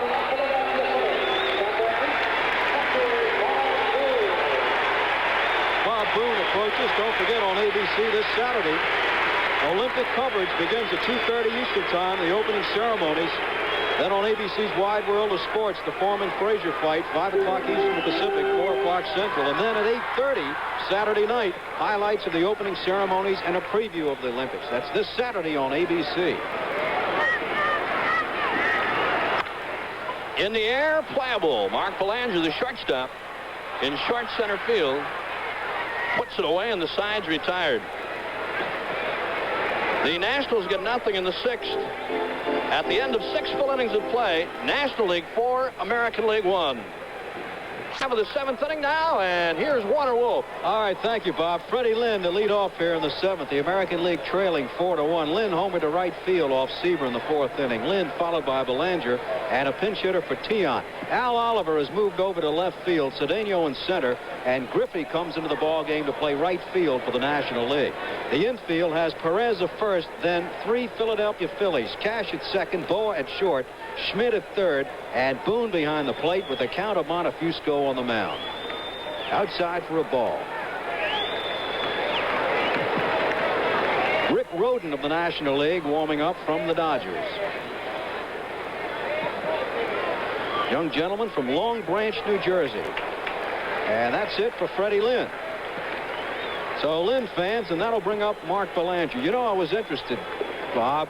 I don't know if it was just my feeling, but here's Mark Belanger playing in his 13th year in the major leagues, and I was surprised suddenly to find out that this is Belanger's first All-Star game after 13 years. I'll tell you, he's one of the fine fielding shortstops in the American League. He's done an outstanding job for the Baltimore Orioles. He keys that fine infield over there. And Brooks Robinson really hasn't played that much now, and this guy, I guess, is really the kingpin over there. There you see it. If I may say so, the #1 sports network in the world. The 1-1 to Belanger is outside for a ball. 4-1, the American League trails. Foster, the big guy so far. Who let that guy in? Our colleague. Foster, the big guy so far, with the 2-run homer and the RBI ground out. Popped up, Cash going back, and in comes Griffey. Griffey calls, and there's 2 down. Now let's go into the dugout, and we have Bob Prince along with Steve Garvey. Well, Steve, my friend, you got yourself a big triple. That must have made your wife, Cindy, pretty happy. Oh, I think so, Bob. I think that'll be for the new baby, and I'm looking forward to getting on tomorrow morning and let things take their course in the next week. But it's been great playing here and helping the National League. Well, I'll tell you one thing, Steve. You play this game hard, and I had to sort of laugh a little bit. Your friend Rusty Staub went down on the ball that you sliced by him for a triple. Well, that's the way I was playing it. You got to check the conditions, who's out there, the pitch, and then we go from there. Steve, let's go back upstairs. Okay. All right, thank you, Bob and Steve. Garvey, by the way, as we pointed out, now with 2 singles, a double, a triple, and a home run in 3 All-Star games. This is Butch Weiniger, the youngest player ever to participate in the history of the All-Star game. He turned 20 in March. An interesting young man, a switch hitter. Harold Delano Butch Weiniger. Delano? There you see manager Sparky Anderson talking to John McNamara. Sandwiched between, on the other side, is Danny Ozark. A lot of brains down there, I'll tell you that. Oh, they got things going now. Boy, Gene Mauch really likes this guy. Gene Mauch, of course, the manager of the Minnesota Twins. He likes Butch Weiniger. Number 2 draft choice for the Twins. And I'll tell you, he has to be considered in the Rookie of the Year running, along with Fidrich, I guess Thompson, the first baseman, and Willie Randolph. This guy's really done an outstanding job. You know, when you take a rookie, especially a catcher, and stick him behind the plate, and got a young pitching staff at Minnesota, take a young catcher and a young staff to try to work things out together. Low ball 3, 3-2 to Weiniger. Another natural right-handed hitter, and his father very instrumental in making him a switch hitter. 3-2 to Weiniger.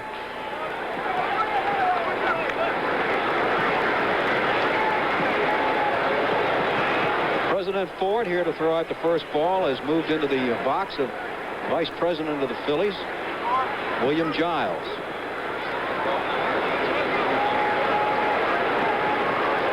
To Weiniger.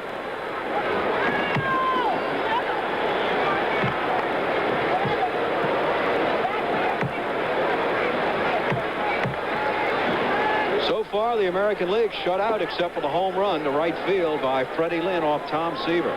There you see the count shaking off the side. Okay, he likes this one. 3-2 to Butch. Ball 4.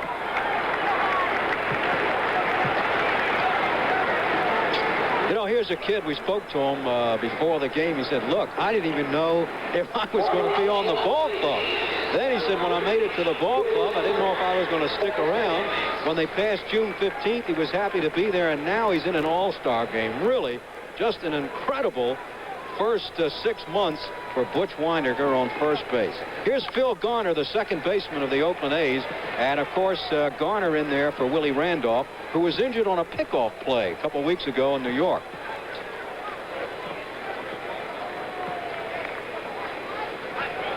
The count has just thrown that ball 87 miles an hour. He's a little below Seaver. Seaver was heating up around 96. The one-strike pitch to Garner, out of play. You know, all the trouble on the Oakland A's ball club this year, all of a sudden they've started to come around, and this guy's been a big part of them. You know, when Dick Green left the Oakland A's, one of the outstanding second basemen for Oakland. Green was one of those guys that threatened to quit every year and would come back. He finally did quit, and Phil Garner took over and did an outstanding job. That's it for Phil. So Montefusco strikes out 2 in this inning, and we go to the, let's call it the home 7th inning here in Philadelphia. The National League leads it 4-1. All right, let's go right now to Bob Prince in the dugout. He's with Thurman Munson and Catfish Hunter. All right, thank you, Warner. Catfish and Thurman, I wonder if you two gentlemen would mind commenting on what you think about the new settlement with the 6-year deal and the year option. How does that strike you, gentlemen? Well, I just heard over the news it's not settled. Well, we heard that it's been pretty well ratified by the baseball, proposed by the ball players, and it does appear that the owners are going to do it, have the players ratified it. Is that all right on the player side, Cat? Well, I think it's great. You know, we'll be playing without a contract this year, without the pitching plan and everything. And I think if we settled it, like you said, I think it's great because I think the players can play it at ease. Thurman, how about you? Well, I think it's going to add some security, you know, especially to the players. I think there's going to be more 3- and 4-year contracts, and a couple of players, you know, their families won't have to, you know, just being able to settle in one place.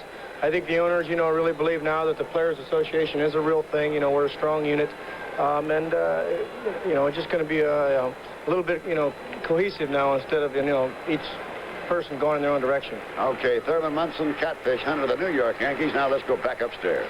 All right, thank you, gentlemen. Here we are in the bottom of the 7th. Boa leading off from the Phillies, 4-1. National League leads in an interesting situation. Tanana, the new pitcher of the American League, went over just before Boa came up, went over to third baseman Don Money, who, of course, used to play here in Philadelphia and was a teammate of Boa, and said, Larry, or rather, Don, how do I pitch to Barry? Larry.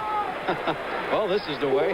1-1. This guy's one of the outstanding pitchers in the American League. Frank Tanana of the California Angels. All hard stuff. Good overhand curveball, good fastball. I'll tell you what, he's one of the few pitchers. A lot of strikeout guys say, well, I don't really try for strikeouts. But he says, hey, I try for strikeouts. It's a feeling of power. Outside pitch fouled off. 2-2 to Larry Boa. Schmidt is on deck, followed by Al Oliver. National League with 2 in the first and 2 in the third. You look at a guy like Frank Tanana, and you got to wonder what kind of winner he would be on a Yankee ball club, a contending ball, Phillies ball club, any club that is really contending, Warner, because, as I said, he has got outstanding stuff. He led the American League in strikeouts, led the majors, as a matter of fact, last year in strikeouts with 269. Finished 4th in the Cy Young Award voting last year. He struck out 17 Texas Rangers in a ball game last year. 3-2 to Boa, and in the right field, Mickey Rivers on the run. He's got it. So Boa flies out to Rivers in right field, and here's Schmidt. Now, Schmidt this year, as you know, in a ball game in Chicago, in a game in which the Phillies trailed at one time 13-2, Schmidt came on to hit 4 home runs in Wrigley Field. And he made an interesting comment. He said the game was so lopsided, being 13-2 at the time, he just went up, felt so relaxed, like it was batting practice, feeling there was no chance to catch the Cubs. But, of course, what happened? 4 home runs in that ball game. This tape, by the way, courtesy of our good friends at WGN Television in Chicago. 4 home runs for Mike Schmidt against the Cubs, and the Phillies won that ball game 18-16.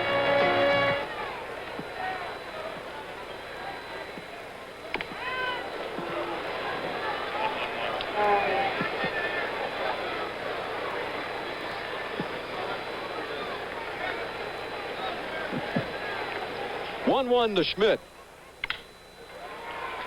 Patek at short. The throw to Carew and the 2 down. 6-3 if you're scoring, and here's Al Oliver. Hey, looking at Freddie Patek, 5'4" shortstop from the Kansas City Royals.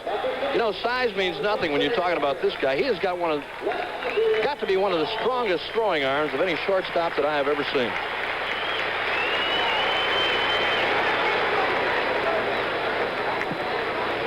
Al Oliver of the Pittsburgh Pirates.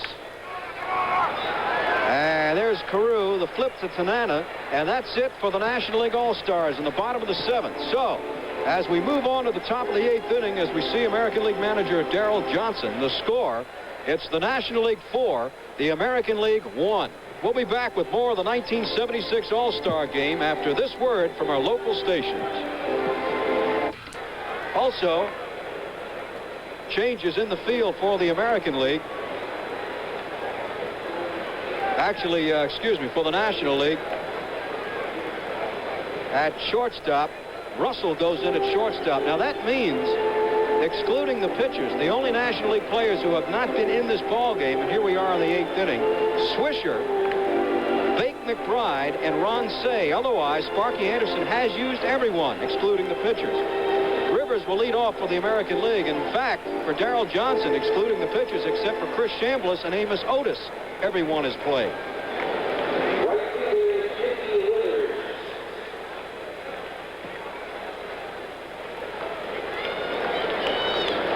Mickey Rivers grounded out his only time at bat. Watch Rivers if he does it this time. After a pitch, many times will flip his bat like a baton twirler. Excellent bat control. Sometimes when he starts to go halfway around or fouls a pitch back, you'll see it. Carlton Fisk in the American League dugout. Tanana sitting next to him. Belanger and Freddie Lynn. Roden, an interesting story. Here's a 23-year-old young man. He had osteomyelitis as a youngster. Wore a brace on his right leg when he was 9 years old. Wore it for 3 years. And it was caused by an accident. He stepped on a pair of rusty scissors. And later had to have an operation on the opposite leg so both legs would be even. And here he is in the major leagues, Rick Rhoden. There you see Woody Fryman warming up in the National League bullpen. Used to play, of course, here in Philadelphia.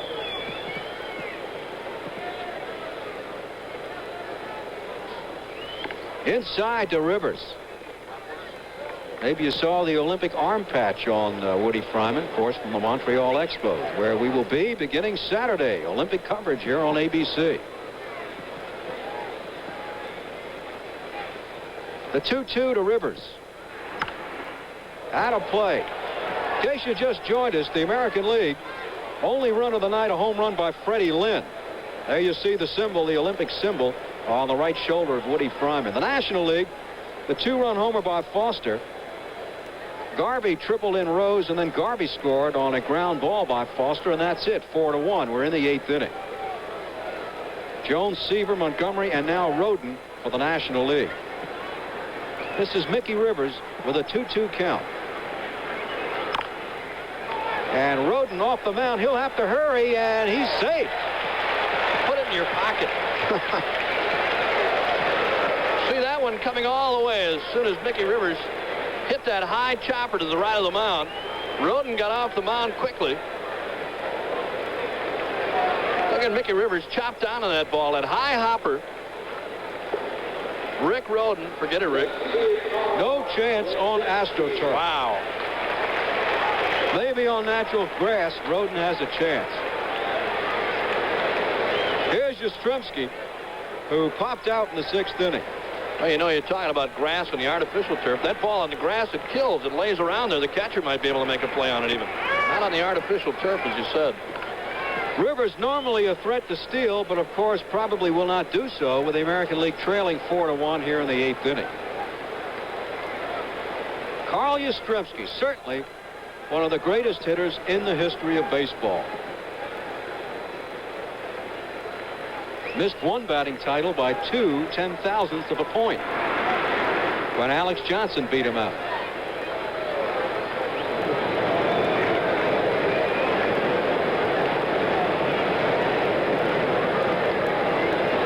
The one-strike pitch to Yaz outside.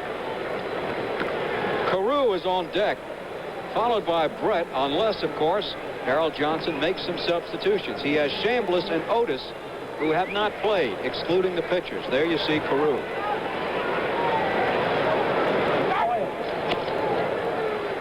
The National League has Perez at first, Cash at second. The shortstop is Russell, and Schmidt from the Phillies at third base. Oliver in left, Cedeno in center, and Griffey in right. Rick Rhoden's fastball on our jug machine now up around 91 miles an hour, so he's heating it up pretty good. Anything above 85, 86 miles an hour is very, very good.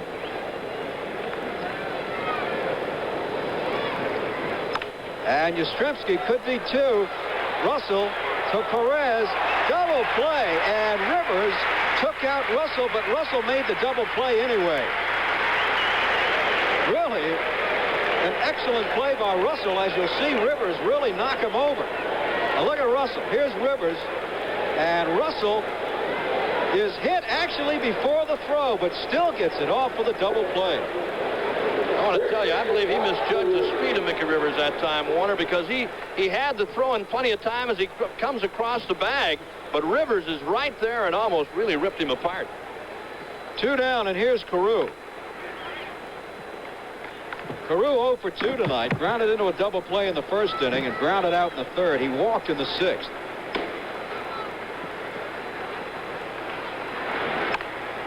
Out of play, a ball and a strike to Rod Carew.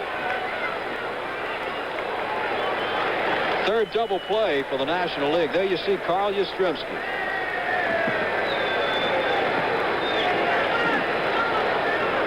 Philadelphia fans, well, I'll tell you, they've had something to cheer about all season. 1-1 to Carew. That'll be out of play. You know, you talk about great hitters. Certainly, Carew's got to go down along with Yastrzemski. You realize there's 8 batting titles, batting back-to-back, Yastrzemski and Carew. You know, a lot of people have said about Rod Carew, Warner, that if he wanted to change his hitting style a little bit, he could be a 35 home run a year hitter. High to Carew. Don Money is on deck. 2 outs here in the 8th. The National League going for their 13th in their last 14 All-Star games and 5 in a row. The 2-2 to Carew is high for a ball. National League in complete charge so far. Rose led off the ball game with a base hit. Garvey followed with a triple, and the National League has never trailed. The 3-2 to Carew. Left center field. Oliver back. That's it. So the American League, no runs, 1 hit, no errors, nobody left. We go to the bottom of the 8th inning. One more chance for the American League. They trail 4-1. Thank you, Warner, and I'm standing here with the Commissioner of Baseball, Mr. Bowie Kuhn, and Mr. Tom Stout, who is the Director of Marketing for the Chevrolet Division of General Motors. And Mr. Stout is here to make a presentation to Major League Baseball and to Baseball's Hall of Fame. Mr. Commissioner, all of us at Chevrolet are pleased to present to you in the Hall of Fame this commemorative series of paintings by Robert Tom celebrating 100 years of organized baseball. These paintings commemorate the first game, Babe Ruth pointing to the center field fence in the World Series, Pepper Martin sliding into third base, and Hank Aaron breaking the home run record. And we certainly hope fans everywhere enjoy these paintings on display at the Hall of Fame in Cooperstown. Tom, on behalf of Major League Baseball and the Hall of Fame, I want to thank you and Chevrolet for this beautiful gift that will become a very important part of the history of our game. Thank you. Let's go to New York right now for an update on the Democratic Convention, New York City, and ABC News. All right, Cash has just singled to left field. And here's Tony Perez. It's 4-1. National League leading, bottom of the 8th inning. I'd like to see Hubert Humphrey join us maybe next week for maybe do a guest announcing job here. Sure, I'd like to see him leg out a triple. That'd be great. There's no game. We'll be back, of course, on August the 2nd, following the extensive Olympic coverage from Montreal. Cash at first base, Carew holding. This is Tony Perez, the all-time Cincinnati RBI leader. And, of course, the Philadelphia fans would like nothing more than to see Mr. Cash attempt a stolen base.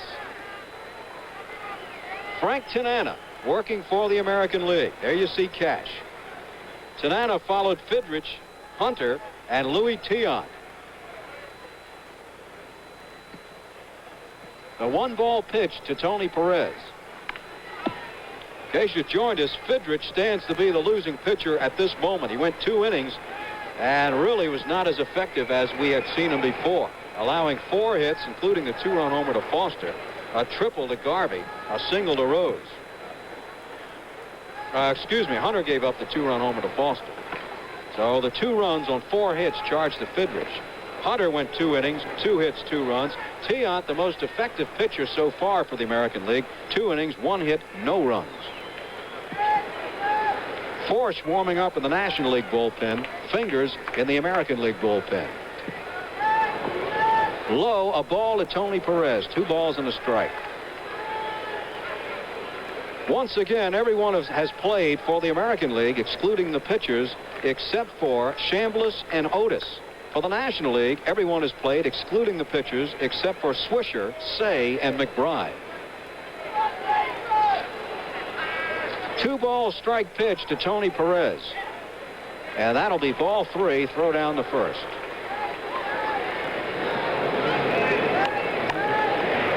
Bob, what do you think about so far, and of course including this game, the domination of the National League over the American League? I don't think, even if you were not objective, I think the most diehard American League fan would have to agree the National League, the 3-1 that Perez fouled back, the National League has been superior over the American League. It seems, Warner, you know, with the National League clubs in the All-Star games, it seems somebody gets on with a base hit and somebody cranks one out of the ballpark and always shoots them out front very quickly. They seem to jump out in front of these in these All-Star games very quickly. In the American League, you know, they seem to always be playing catch-up baseball, and it takes their game away from the hit and run, the stealing.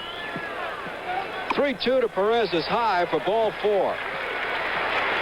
Let's go down to Bob Prince now with Rusty Staub. All right, Warner, thank you very much. Rusty, you played in 6 All-Star games, 5 as a National Leaguer, and now tonight as an American Leaguer. Do you think the American League will ever win another one of these games? Yes, Bob, I do. You know, I think there's been a tremendous amount of interleague trading lately, and especially in the last 5 or 6 years. And coming over here, all I've seen is some great athletes in the American League. And there may be a touch more fastballs in the National League, but it's not that great a difference. I think maybe, you know, out here today, the National League lineup was a little more powerful than ours, but I think we maybe had a little more speed. And, you know, it's just one of those games when you got so many good people together, who knows what's going to happen. But it's amazing that the National League has done so well for so long. All right, Rusty Staub, thank you very much. Now let's go back upstairs to our colleagues. All right, thank you, Bob. 2 on, nobody out. We're in the bottom of the 8th inning. 4-1, the National League leads. Cash at second, Perez at first. 1 strike to Bill Russell, the shortstop of the Dodgers. And that could be 2. Money to Garner, to Carew, double play. Around the horn, as they say. 6-4-3 if you're scoring. And on the play, Cash goes to third. Bouncing ball, third base side. Brewer, third baseman Don Money digs it out. His throw on to Garner at second, and watch Phil Garner turn the double play.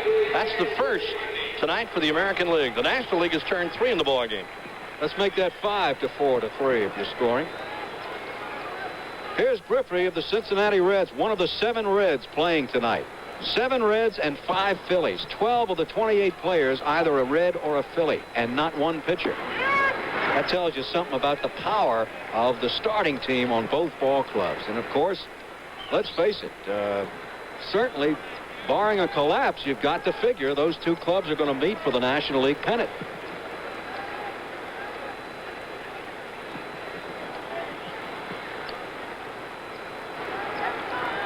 Four to 1, National League leading, trying to make it 5 in a row and 13 of the last 14. The pitch to Griffey, tries to punch it into left field, and it's foul out of play. And, of course, you'll see the playoffs right here on ABC, the American and National League playoffs. And I guess we got to take it a step further. Barring a collapse by the Yankees or Kansas City, that's your American League playoff. All 4 clubs really in strong positions at this point. The 2-strike pitch is outside to Griffey. Looking in now on Carlton Fisk. Frank Tanana made Griffey look awful bad on a breaking pitch, the pitch before that last one. Let's see if Carlton Fisk comes back with another one. Look at the California left-hander.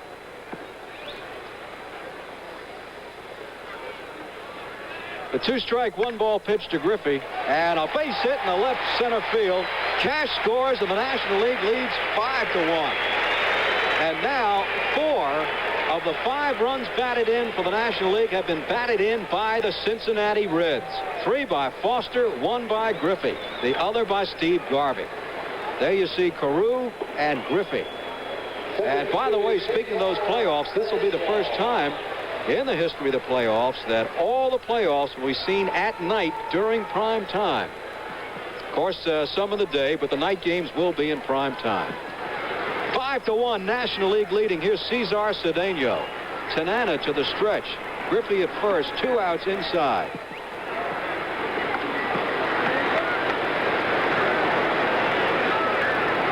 Well, we told you earlier that Frank Tanana is one of the harder throwers in the American League. Bob Boone on deck. He on our jugs machine, we've got him around 95 miles an hour. That's his fastball. Griffey at first with 2 outs. The pitch to Cedeno is a strike.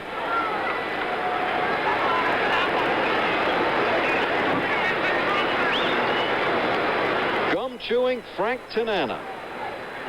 More players getting away from the tobacco and more gum chewers now. What did you chew, Bob? I chewed tobacco, but there's less players getting sick now, too. The in-eye for a ball to Cedeno. No, I chewed tobacco. I got hit in the throat a couple of times with foul balls and actually really did swallow it, and I kind of got away from it after that.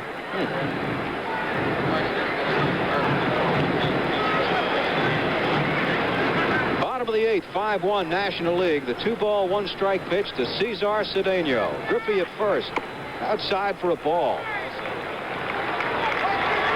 Let's see, looking ahead in the 9th inning, if Darrell Johnson does go to the bench and play Chambliss and Otis. If he does, everyone will have been in the game, excluding 5 of the American League pitchers.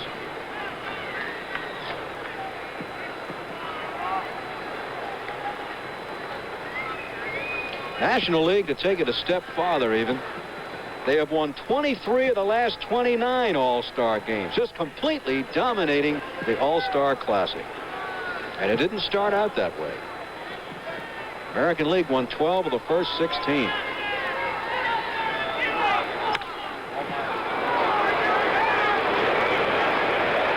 Last time the American League won a ball game, 1971. I know they've been few and in between, Warner, because the National League has really dominated, as you said. And again, I go back to what I said before. They jumped off to a 2-run lead in the first inning. As you look at it right there, the National League 27 wins, and the American League 18 with 1 tie. 3-2 to Cedeno with Griffey at first and 2 outs. There goes Griffey. Good shot to left field. Back goes Yastrzemski near the fence, and that's out of here. Home run by Cesar Cedeno.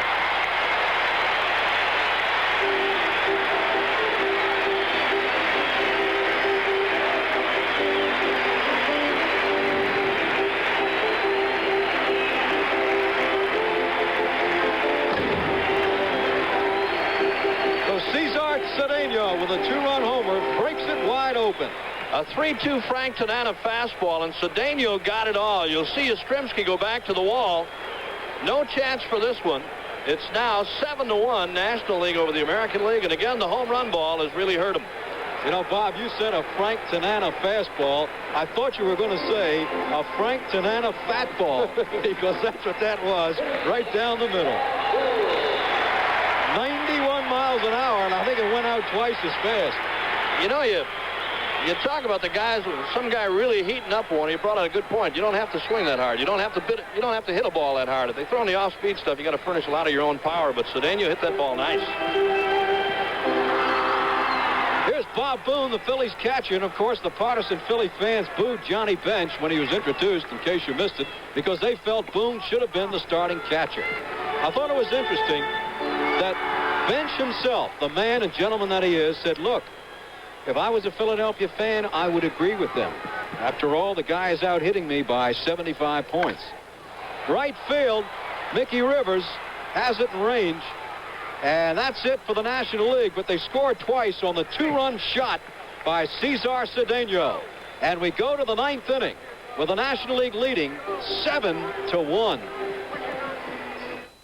This is 29-year-old Ken Force, the only relief pitcher picked by manager Sparky Anderson from the Houston Astros. And you talk about an earned run average, he's got it, 1.99. Kenny Force, the brother of Bob Force, and this is his big season.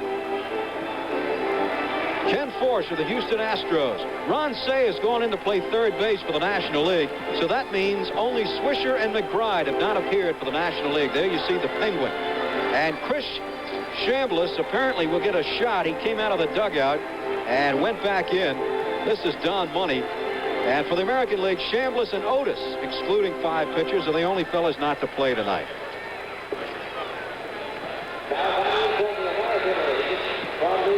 Well, you see this guy every day, Bob. Yeah, he's having a fine year for the Brewers. Don Money at third base. A couple of years ago, he had an outstanding year. Led the league in fielding. Just did everything. He's a fine fielding third baseman. Popped him up. Easy play for second baseman Dave Cash. 1 out in the 9th inning. Let's go down to the dugout and Bob Prince. One of the great strong men in baseball, Greg Luzinski. Greg, you know, all the scouts around the American and National League say they'd rather play the Cincinnati Reds than your Philadelphia Phillies in the World Series. Does that turn you on or off? Well, I think if we get to the playoffs with Cincinnati, it's going to be a tremendous series. It'll be a power-laden series with 2 good defensive clubs. I think pitching will tell the story, and you know, it's just going to be a great series. But I'm sure a lot of people fear the Cincinnati Redlegs. Greg, thank you very much. You're a great star, and let's go back upstairs to my colleagues. All right, thank you, Bob. This is Chris Chambliss, who loses the bat and the ball. The shortstop, Russell, throw to first, 2 down. So Chambliss gets in the ball game, leaving only Amos Otis, excluding the pitchers. Let's see if Otis comes out, and that would make everyone playing. And here comes Otis.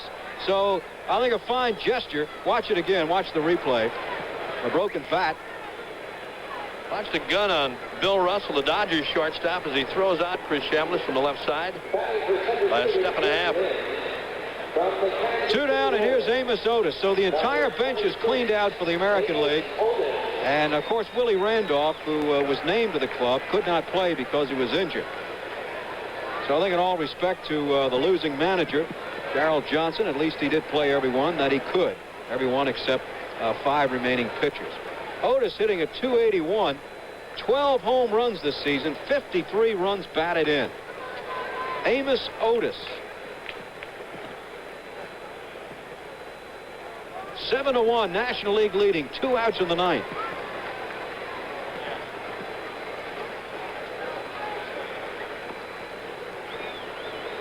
Otis, of course, came up with the Mets, was a third baseman. Then they traded him to Kansas City in the Joe Foy deal. And here now in his 7th year, lifetime batting average .281. Remember, he lost 20 pounds last year, had tonsillitis. Sparky Anderson taking a puff, celebrating his victory. Red Auerbach used to do it. That's right. He lit it up when it was ready to win it.